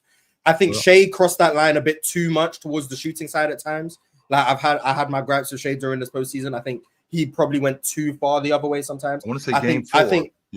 Game 4 in the finals, game 6, another one. I think Jokic sometimes goes too far towards the passive side from time to time. Like it's a tough line to toe. Like I'm not like I can't tell you there's an exact answer, there's an exact science to this, but I would lean more so towards if I'm on a team devoid of creation, like particularly devoid of creation. So I'm looking at Houston last year. I'm looking at Detroit. I'm looking at OKC. Those will be the teams I'm gonna use an example. I need you to get these shots up. I'm sorry. A Jalen Green shot is probably better than an Amen Thompson wide open three. A Jalen Green shot is better than having to play late clock with Fred VanVleet or Alperen Şengün outside the 3-point line. Like we need that. If we're OKC, a Shea shot is better than a Cason Wallace late clock attempt. That's better than that. Empty the clip. That's my issue. Minnesota. It depends on the roster. If you have the pieces around you, like when KD's in Golden State. We don't need you to empty the clip. Like we got options. Like we can play late clock with Steph. We can play. We don't need it as much. Like so the roster dependencies are also going to affect that. But like a lot of teams, I'm gonna need you to empty the clip. Like, I'm sorry, I just need it. What's easier? A JG shot could result in a Min Thompson offensive rebound too. So. Allen Iverson mentality. That's right. You seen that highlight of Amen Thompson's putback dunk against the Lakers? That was a Jalen Green corner 3M. But Penn, sometimes when you got proper athletes, you find yourself in a sticky situation. Getting it on the rim is a pass. I agree. That's what Allen Iverson used to say all the time. He'd be like, I take 3 defenders on me and I'll miss the shot. That's an offensive rebound for you. Go get it. That's why I've become higher on Iverson over the last few months. He's still not better than James Harden, but I've become higher. Yeah, bro was just a ball hog. He was just saying that to make it sound good. Fellas, I mean, he's trying to get back to these super chats. Yes, sir. He was right. No doubt. A lot of people sent through good super chats, and they still want to talk about the draft. So let's go ahead and get back into it. My man Kent Lipscomb Jr. says, "Swiper, Colorado, stand up right now. We in the building." Yep. Box Why State. you in the building? What happens? Is he talking about who exactly is he talking about? I don't know. What are you talking about? Nick He said Colorado stand up. No, I think because I got on the show a little. Oh, later. he's a Spurs fan. Nick Clifford. No, he went to the Kings. Yeah, Nick went to the Kings. Shout out Nick. He's been trending this episode. Is he from Colorado? Why are we just praising Colorado for no reason? Is Maybe he from he just Colorado? wants to. Maybe he went to Colorado State. I know he went to Colorado State. Is he from Colorado though? I don't think That's so. the question. No, he's a Spurs fan. He don't get to celebrate that. Unwarranted Colorado love is Yeah, unacceptable. Unprovoked Colorado love. We're thinking way too hard. I just got on the show and he said, Yeah, Colorado he is from Colorado. He's from Colorado Springs, Colorado. So I don't think we were talking about Nick at that point. No. Okay, Next well, super chat. You know, me and Mars, we not going. Yeah, unwarranted unnecessary, unnecessary Colorado love. That's crazy. Get that out. Next super chat. Well, the next super chat is from Tupac Westside. Tupac Westside said, "Never been this excited for an off season. It's not even over yet. A lot of these bad teams look real good now. John D, let's hope the Lakers join the trend soon." We will. Trust and believe. Okay. We got another super chat from Kip Lipscomb Jungler. Jungler said, "John D, it's about to get super scary down in San Antonio. Like getting a white girl pregnant in the 60s scary?" Damn. Was that scary, Joe? Yes, you could get hung for that.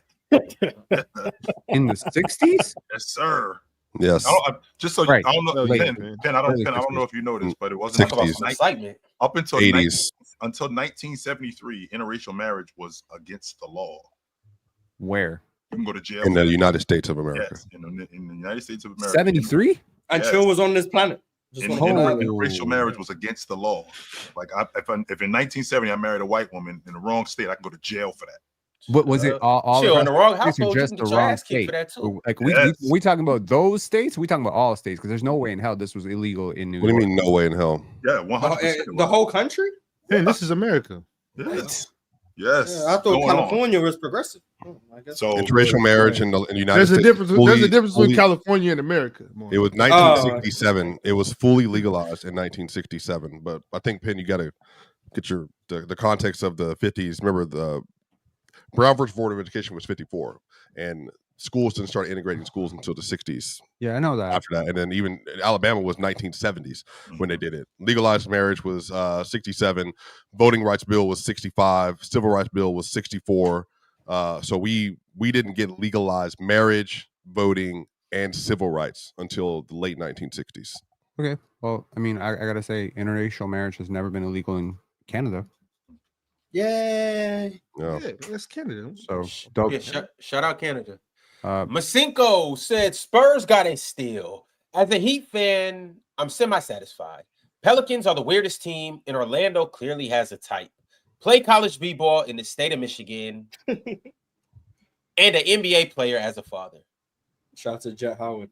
Yeah, I think Kasparas for the Heat was a surprise. I didn't expect him to fall that far. Yeah. But I like him. I think they had a 20th pick, right? 20. Yes. At 20, I think that's good value. I think Kasparas can be a really good point guard, gets downhill, gets to the free throw line, has shooting upsides, really good passer out pick and roll. Bam finally has a pick and roll partner, in my opinion. Yeah. Like that, I think that's good value at 20.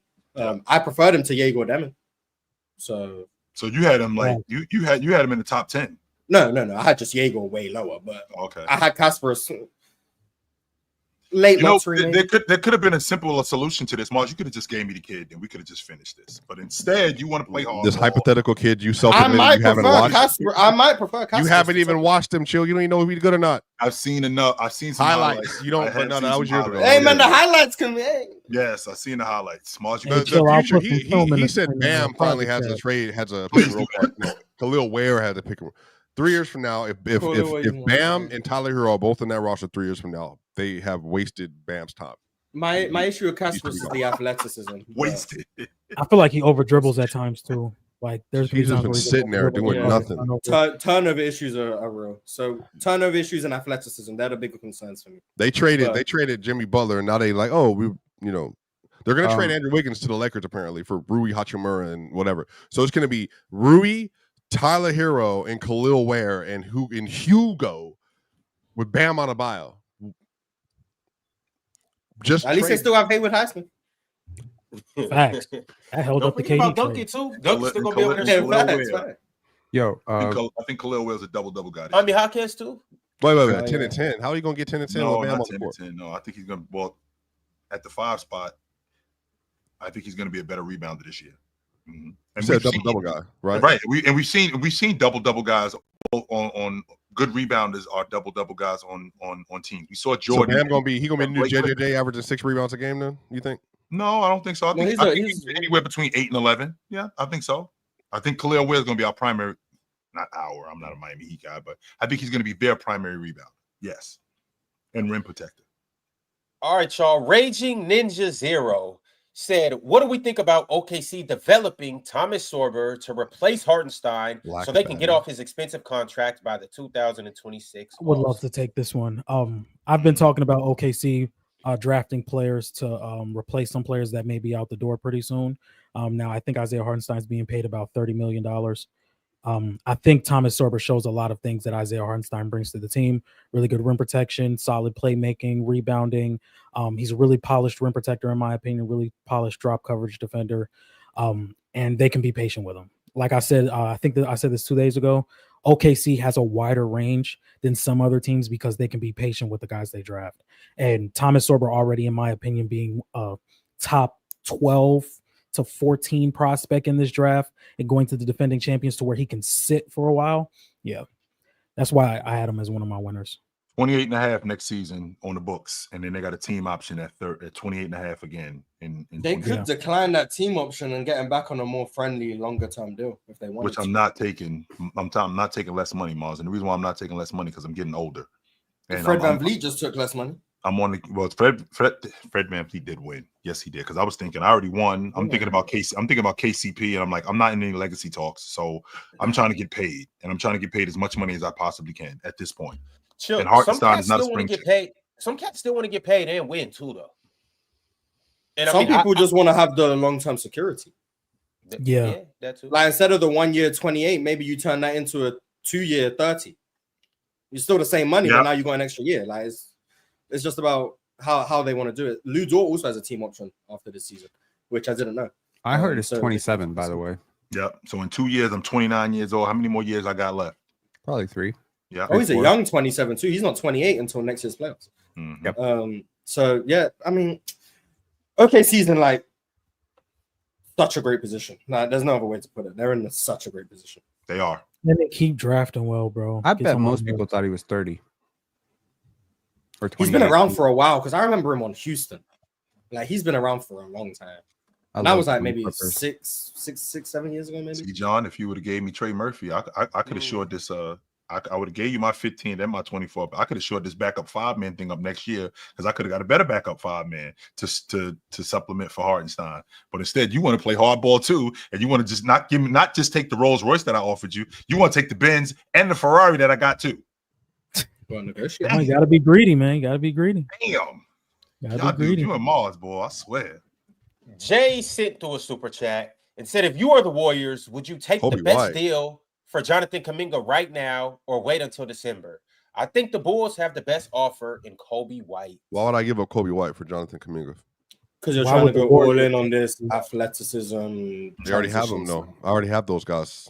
Yeah, that's why I said you're trying to go all in. That's the Nets. I wouldn't do it if I'm the Bulls. But if I'm the Warriors, yeah, Kuminga go. It just doesn't. What's the plan with Kuminga moving forward? You want Kuminga to be a DN3 guy? You want him to be more? If I'm the Warriors or if I'm Kuminga? If you are the Warriors, like, what's the plan with Kuminga moving forward? Because I think. Go ahead, Joe.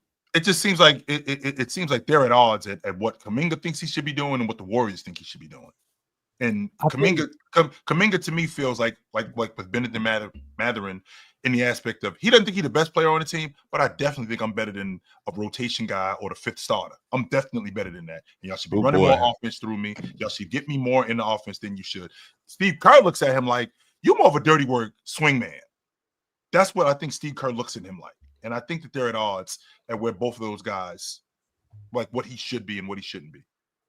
I think they wanted Jonathan Kuminga to be a lesser version of what Jimmy Butler is, like somebody that can get downhill, get to the free throw line, be a solid defender. It's just he does not have the decision making. Sometimes he just holds onto the ball too long. He's late on rotations defensively. He gets tunnel vision at times, and it seems like he could be a ball stopper at times as well. But yeah, I think that was the vision with Kuminga, just to be somebody that can put pressure on the rim, because we know before Jimmy Butler got there, they weren't getting rim pressure at all, damn near. So yeah, I think that's what was the vision with Kuminga. It just didn't pan out, and I think in a different situation, maybe it could work. But I'll do Kuminga for Miles Bridges. For who? I mean, who would you saying who wants that trade? Oh, Charlotte. Golden State wants that trade too. Sure, I guess. Yeah, okay. But Kuminga for Miles Bridges, I'll be there. I just want to say to this super chat too. Like, I'm taking basketball daughter over bag talk son any day. Like, this is so easy. A bag talk son would be such a disappointment. Basketball daughter can make a lot of money on television. Matter of fact, if I had a basketball daughter that I would like, a woman that I would want her to grow up to be Mina Kimes.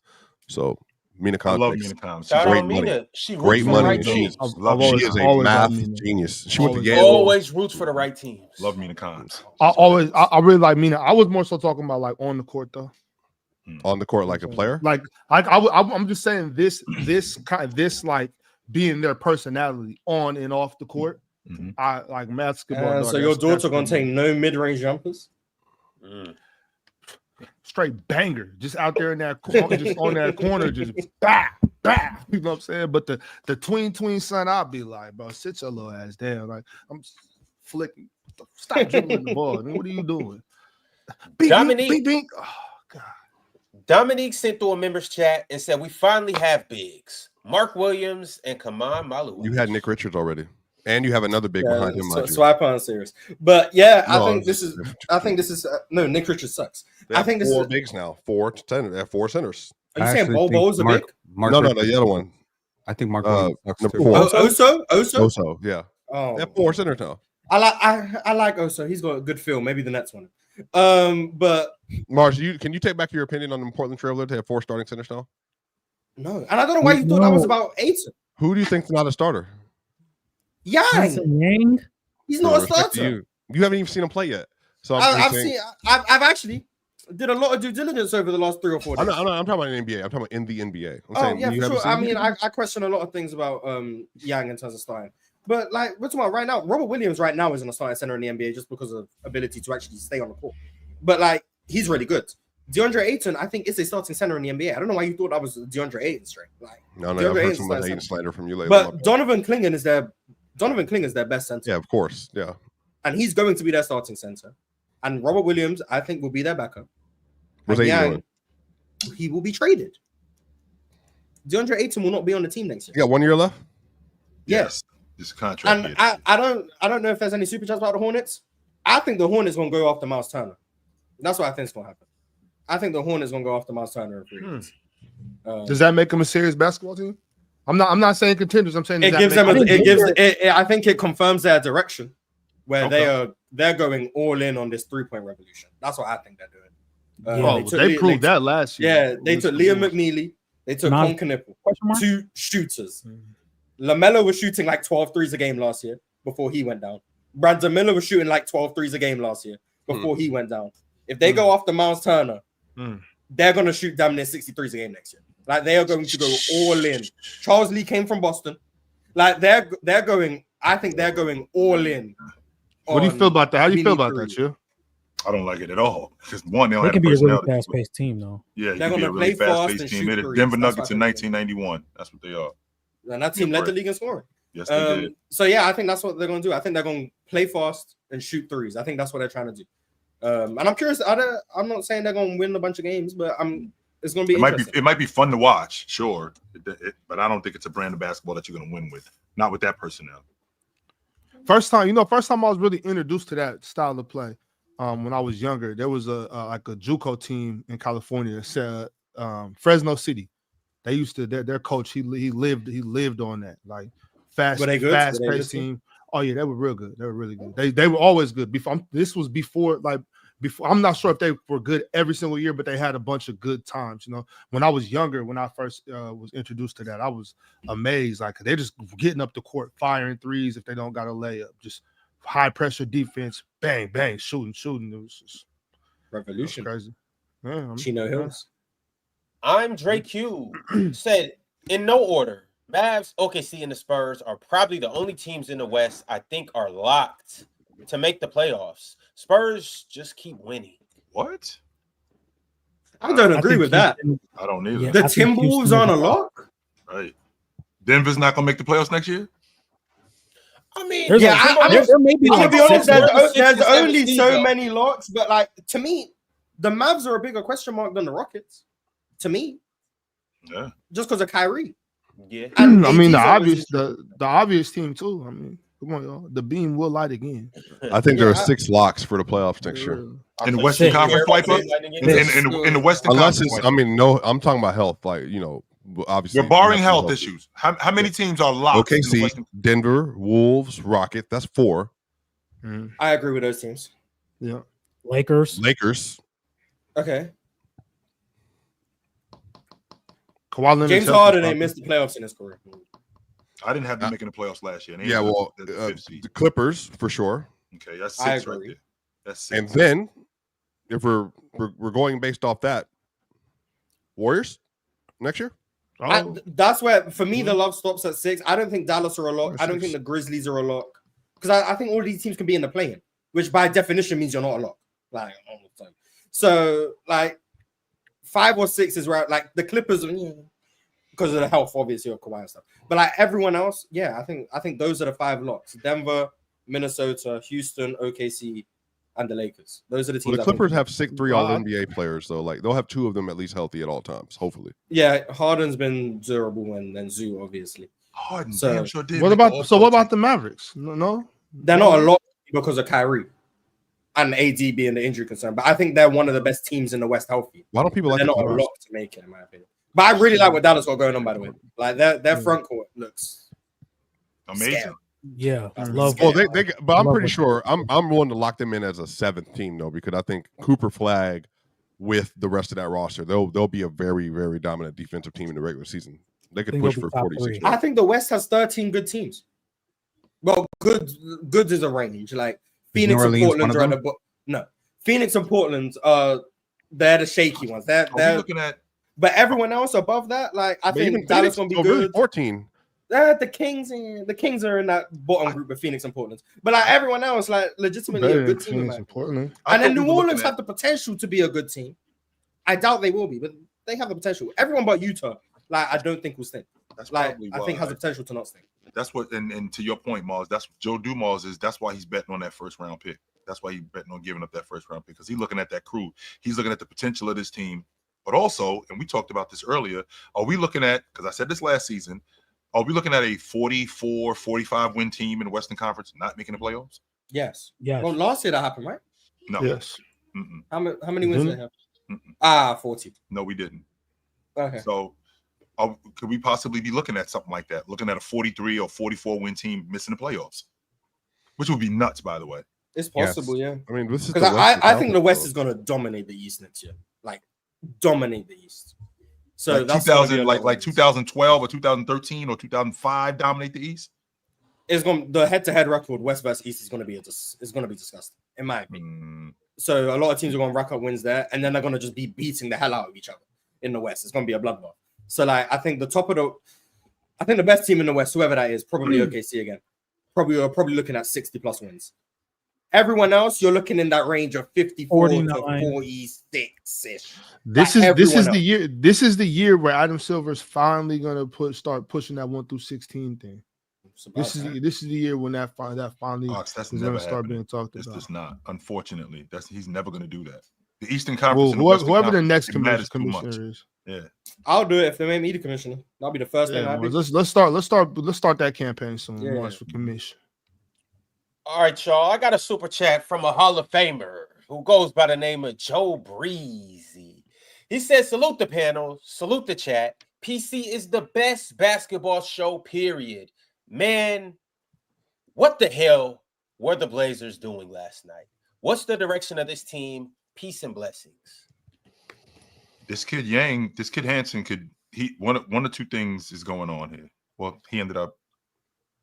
I don't know what it is with the Trailblazers because it's real tricky. Because this kid could either be feast or famine.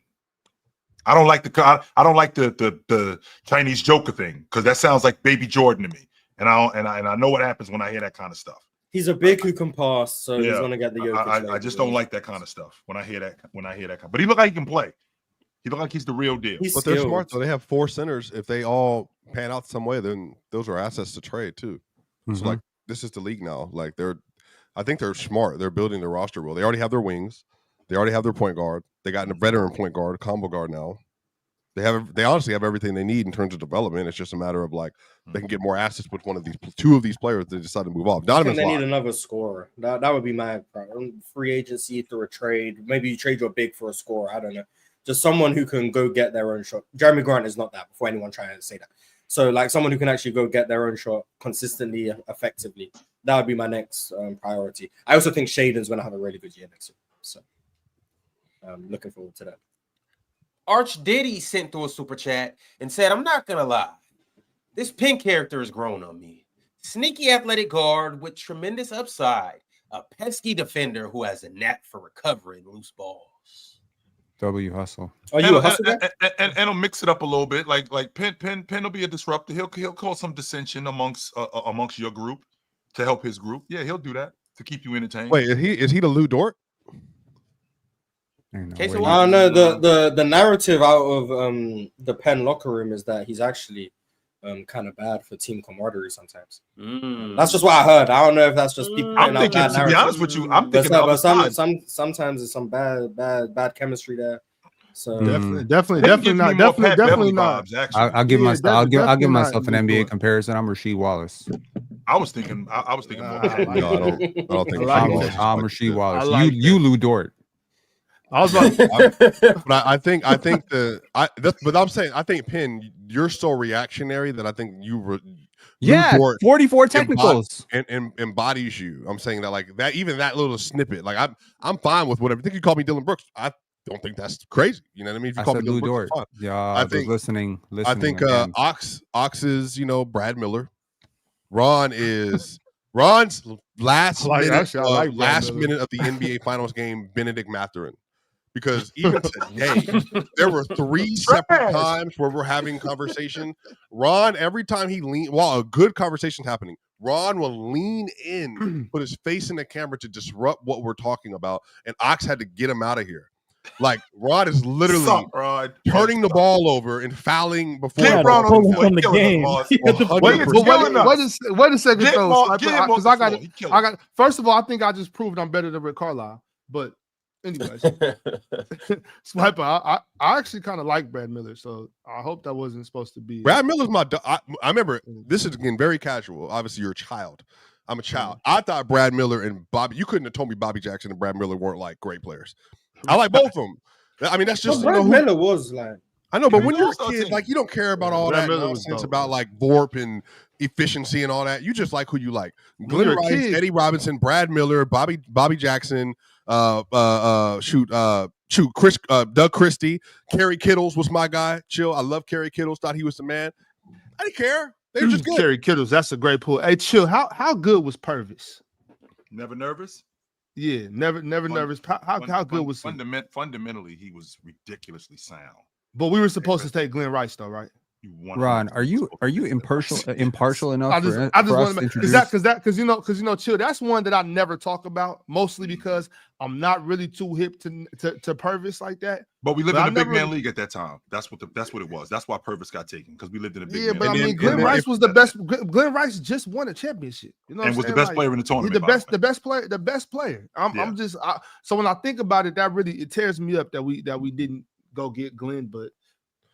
And then people in the super chats are IG baddies that are always trying to constantly get attention. And matter of fact, Chill Jamar Chase, and then one buddy is to do that. Jamar Chase just looked in the face and walked away from him. That's exactly what one buddy is. And Penn got people in there like that. Ox got people in there like that. I definitely got one. I'm not going to say his name and dignify him, but he definitely is clapping and twerking for me every single possession that he can. I'm not going to say his name. So I'm saying we all got our own like stuff we got to deal with, and so Ron, like Benny can get better. You're for sure year 3 Benny. Last minute of the finals. I'm year 4 Benny. Hey, you gonna see me. You gonna see what I am next year. Mars, get Ron off the floor. He killing us. Oh, I am totally. He is killing us. You see how many super chats we got left? I'm trying to read them. Y'all yapping. Honestly, trying to read them the last hour and a half. Your 100% NBA comparison is J.R. Smith. 100%. And we are all it is. Ron, 1 minute, Ron, you can have us rolling, but you go so killing. I like that. I like that. Hell yeah. RJ, that's dope. But I love RJ. Hey, but real quick though, Lou, we not putting Lou Dort on Penn because Lou Dort he be flopping and doing all that shit. Penn most 100% definitely wants to scrap. You know what I'm saying? No, he doesn't. No, he does not. Go. You have swipe it. He'll jump on you like a honey badger. Swipe it. You think we're all playing? I'm not a fighter. I'm not playing. I'm gonna tell you right now. I'm not fighting either. I'm too old, bro. As you were saying, Ron. I got you going on. Like I'm not fighting either. Ron. As you were saying, Ron. I'm mellow. No, I'm mellow. Hey, Ox, I'll get in there. I'm out. Like I'm going. I'm walking the other way. That's me. I'm fine with that too. Sneaking somebody and then running away. If I was 21, maybe, but I'm mellow. I'm an all NBA player. I got a contract coming up. I'm married. I got kids. You better leave Penn alone. J.R. Smith, the one. Hey, that's you, Ron. J.R. Smith got in there. Bing. Melo got one in and then walked away. That's me. All right, y'all. Jumbo Dumbo said, as a defender, who commands more attention? Steph or Clay? Because sometimes that decision is a toss. I mean, I think it's always been Curry off the strength of Curry's ball Curry's movement off the ball. But I mean, that's also enhanced by Clay being out there. In totality, it's Steph. But like, if you find yourself in a situation where Steph's wide open on the wing and you're guarding Clay in the corner, I've seen many occasions where the defender will just stay with Clay. Yeah, if you're in that situation, you're going to die regardless. It's just like, what do you want to do? So, like, in that specific instance, it can be like a toss-up. But in just the totality of a game, Steph commands more attention. I think you're right about that, Morris. And sometimes, like, a lose-lose is actually a win-win. You know what I'm saying? It's like, I'm just staying here. Doesn't really matter. Clad Diamond sent through a members chat and said the Pelicans are the most brain-dead franchise. Joe Dumars ain't ready for this era. I'm telling y'all, Trey Murphy is about to get sold for a bucket of chicken. It's gonna be one of them. Herb or Trey getting sold for a bucket of chicken. Just watch. It's gonna happen. Damn. He's an old head. Trey Murphy, if he's an old head, he should value Herb Jones because Herb Jones should remind him of literally every player he grew up watching, including himself. Trey Murphy, I'll see you later, buddy. Trey Murphy for DeAndre Ayton. I'm telling you, that's what's gonna happen. Damn. Gabe Stott said, I like the Ejor pick, but then they keep drafting ball handlers like Traore too, but not on the same squad. Okay, like, why is this a bad thing? I want 5 players who can handle the basketball. Look at the Denver Nuggets. They got 5 players who can handle the basketball. In fact, the worst ball. Who? You don't have 5 players. Okay. Michael Porter? Okay. Those two guys. That's a very optimistic. Those 2 guys lens. might have been the weakest part of your game, but you have 3 guys who can bring the basketball up the court. Okay. So like Joker, Murray, Gordon. Murray, Gordon. That's it. Russell Westbrook. Russ. They had Russell Westbrook. They played him in those lineups. So you had 4 guys who can. But MPJ and Christian Brown was. Christian Brown could dribble 2 times. That boy, 2 times. That MPJ boy and Christian Brown was a reach. Hey, chill. What did you? What's your saying? $50 on a what? $50 on a what? Chill. A fistful of 50s. Fistful of 50s. I'm sorry. Yeah, fistful of 50s. Bro, Christian Brown, bro. That's my dog. He can't dribble worth a lick yet, bro. Not for real. I'm sorry, bro. That boy be struggling, dog. Yeah, because he was picked in the dreaded part of the draft that you called the dead zone of 20 to 30. Look, yeah, my overall point stands. No, it's just, but again, there was already somebody that said, like, I put it on my, I responded to it. Someone said that, and you draft late in the draft, there's a 15% chance those players will be around 5 years into the league. The Nuggets have drafted 6 players in that range. One of them is for sure going to be in the league. So that's 15%. I just don't think you're likely to do it. That's my whole point, Pinniford. I just don't think you can guarantee you can find rotational players that late. That's it. That's all I'm saying. Well, here's the thing, Swipovich. Shit changes. Adjust. Well, I still don't think you're going to find it a lot, respectfully. Well, disrespectfully, is it higher? Is it higher than 20% going forward? I think yes. I think it will be going into next year's draft. If you look at those players, look, man, the NBA expanded roster spots for a reason. For a reason. Okay? Definitely possible. I'm willing to be wrong. I just, I'll be, it's going to be tough to see for sure. Kent Lipscomb Jungler said, John D. and Mars, I told y'all the Spurs dynasty uploading easily the biggest winners of the draft. Penn, Win VP, DPOY, All Defense, and Carter Bryant, Rookie of the Year. Spurs top 5 defense incoming. The Spurs have a chance to the Spurs have a chance to have 3 straight Rookie of the Years. I was about to ask that. Carter. Oh, Dylan Harper. I forgot they took him. Yeah. Well, Carter was asked about it yesterday about the fact that the Spurs had these 2 rookies, and he said, "Well, one of us is going to win it again." So he said between him and Dylan, one of them is going to win it. So, yeah, I think they cooked up. He eliminated the possibility of co-rookie of the year. Yeah. When I don't think it would be shocking if, like in a playoff setting, Carter Bryant is more playable than Dylan Harper. Wouldn't be surprised.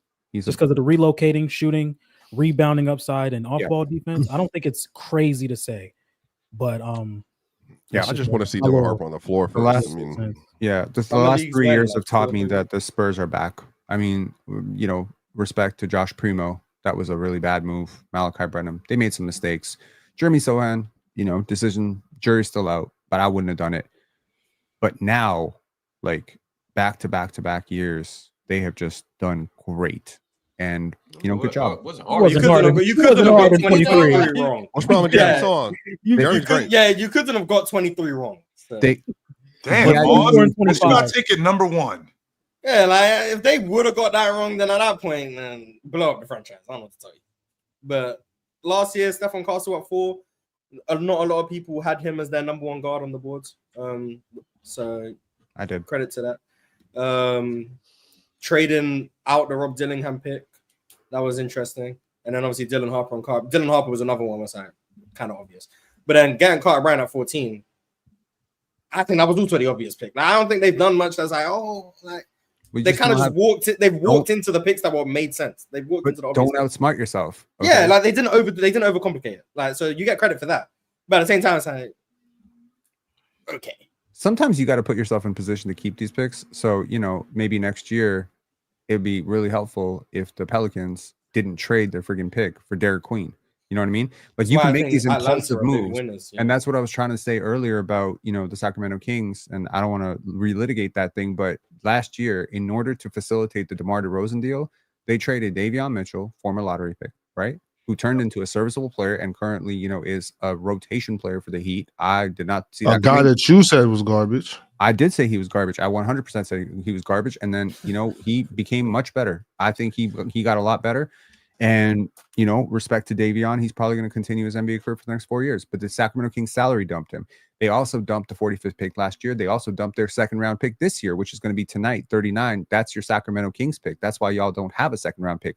So that's my point. You dumped all of that just to clear off Sasha Vezenkov, and then the Raptors just actually bought him out for 0. Like they waived him, and he cost 0 money.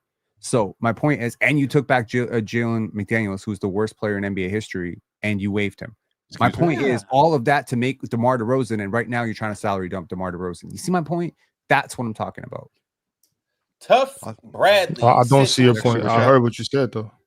Tough Bradley said, as a Hornets fan, it feels like no matter who we draft, people think they are doomed. If it's been this bad for years, shouldn't the league step in? Last year was the real bad one, though, to be fair. The league shouldn't step in. Go make some good picks. But I think Con was a good pick for you guys. I think Con made sense. I would have preferred Trey Johnson. But I think Con made sense. And I think Liam McNeely, if you're going to bet on more of what you saw in high school than what you did last year, I think they probably got asked to do a bit too much for his skill level in college.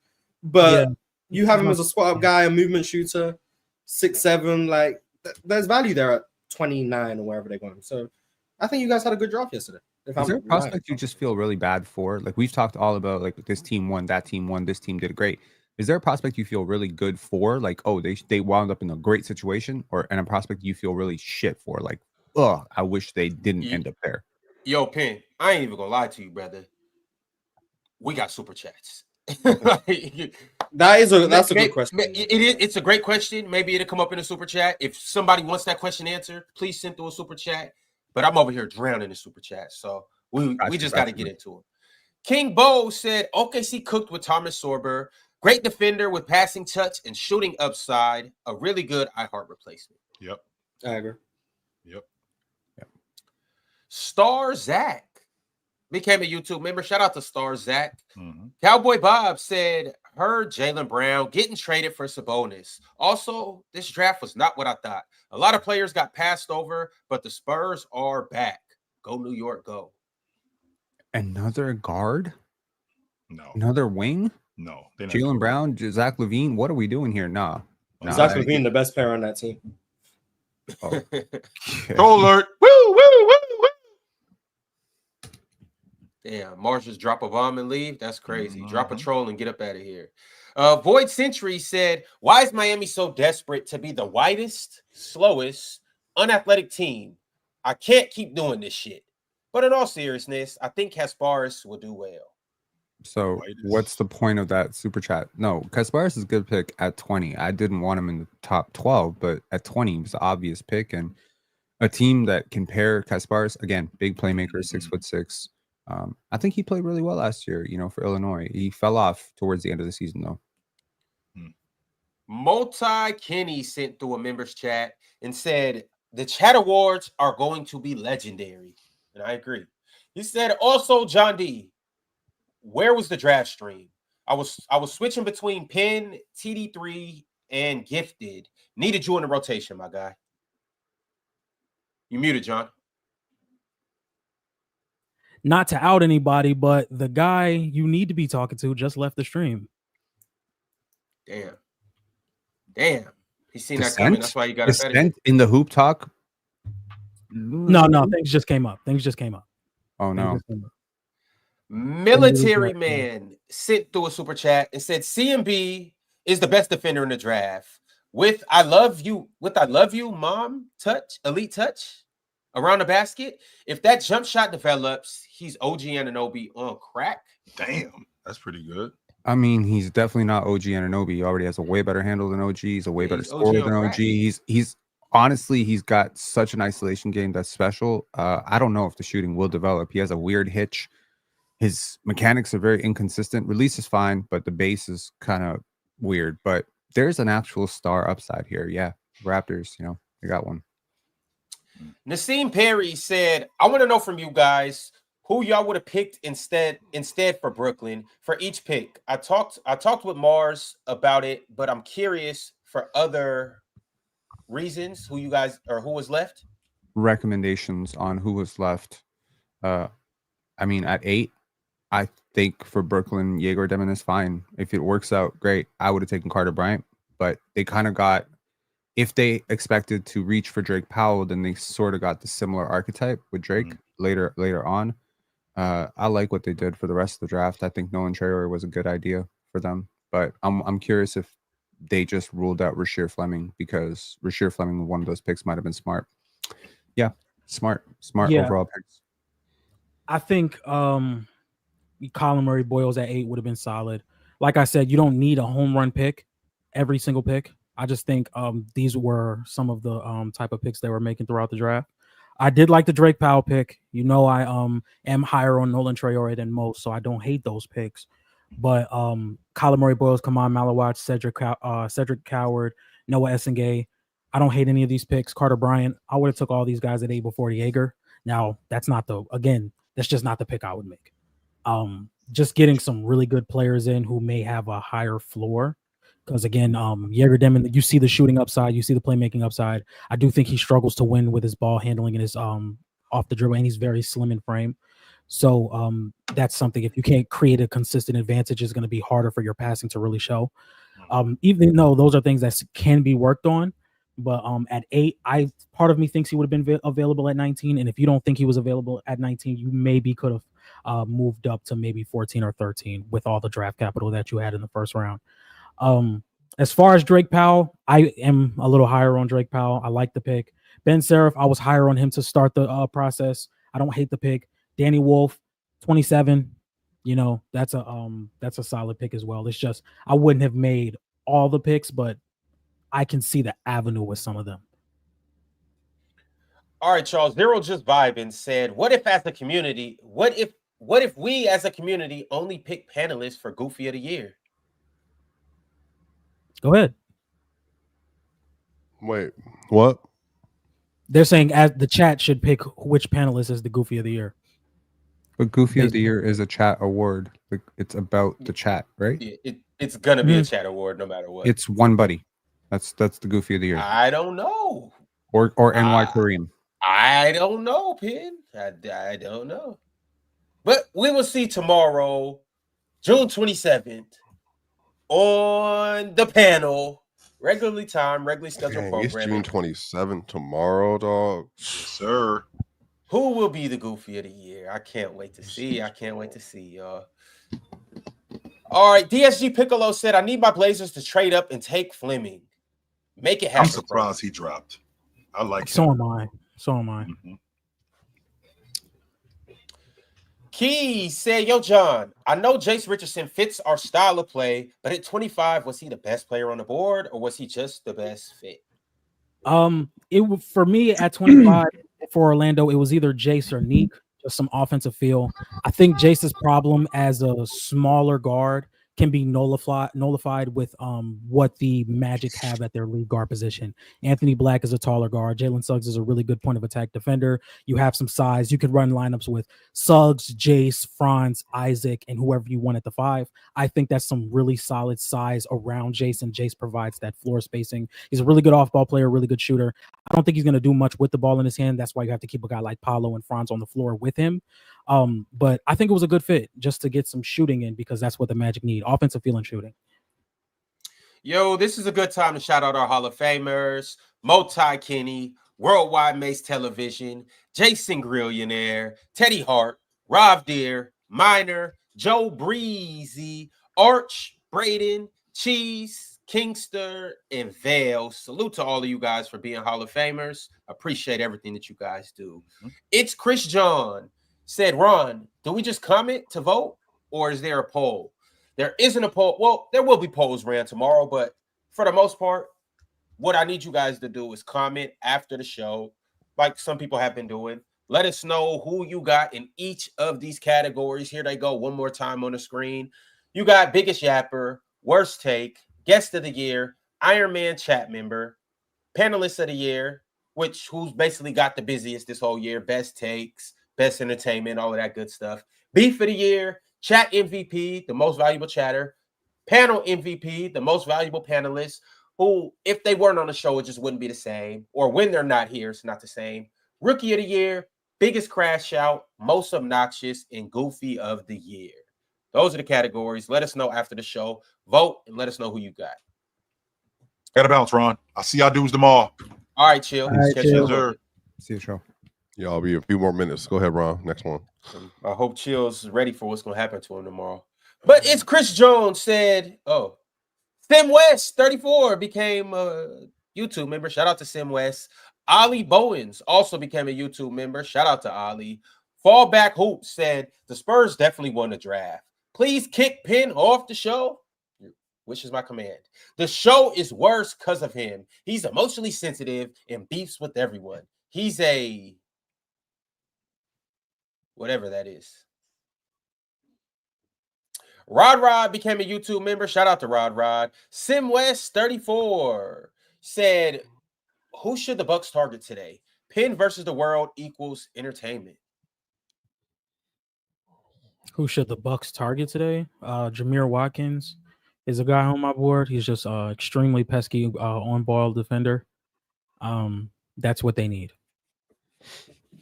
And shout out to you, John. I'm dead serious about what I'm talking about, bro. A booklet that you need to put together, a media guide with information in it. I think those things sell like hotcakes when you get to be about February, March.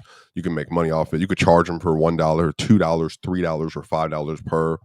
Make a couple $100, few $100 now.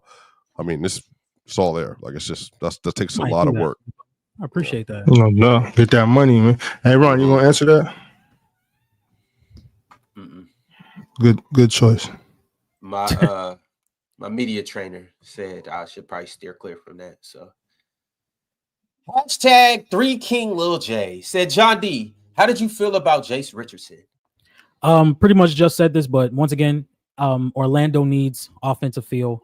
Jace provides that, and he's now landed on a team where his size does not hurt as much. So really like the pick for Jace. Been mocking him to the Magic for a lot this season. It's either him or Neek. So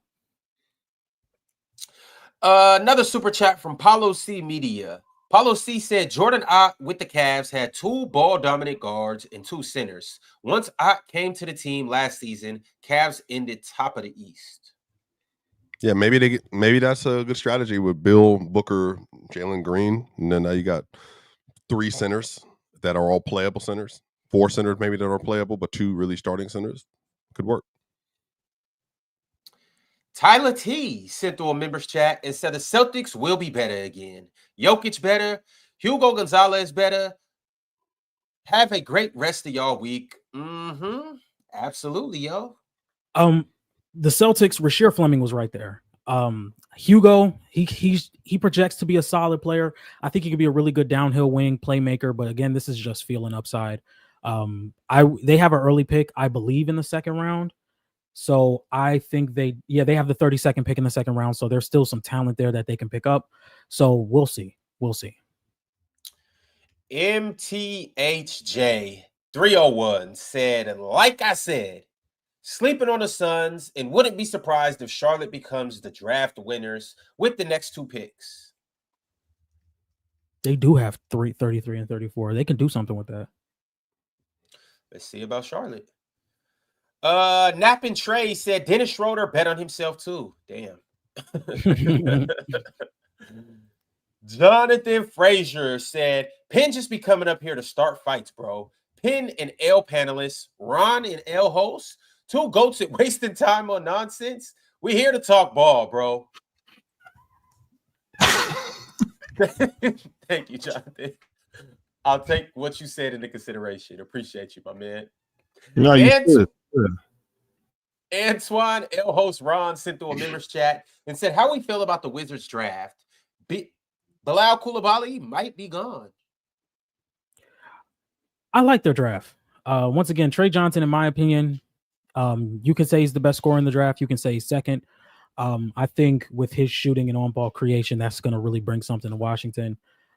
He's a really good player. So Washington, they're building something. They're building something. They're getting there. They got a lot to work with at that 2 and 3 position. So they can learn. Go ahead.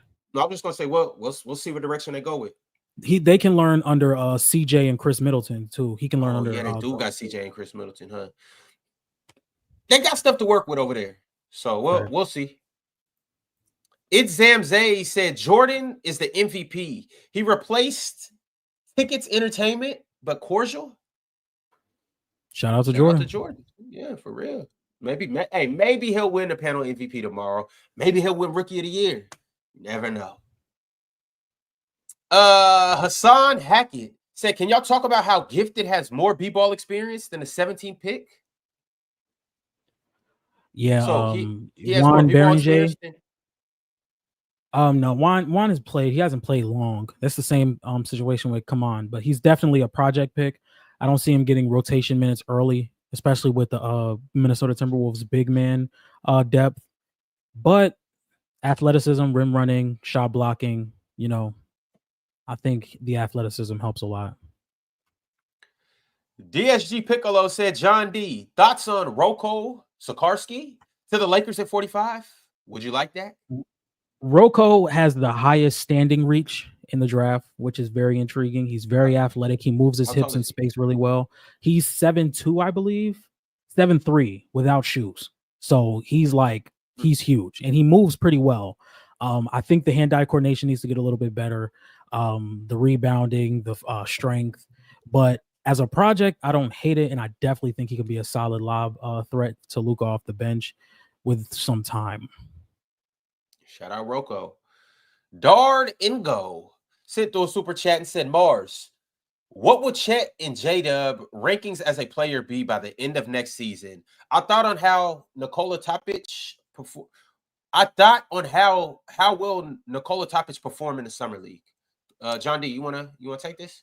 Chet and J-Dub ranking as players by the end of next season. I think both of them. I think J-Dub's a top 30 player. I think Chet could be a top 30 player, just off the top of my head.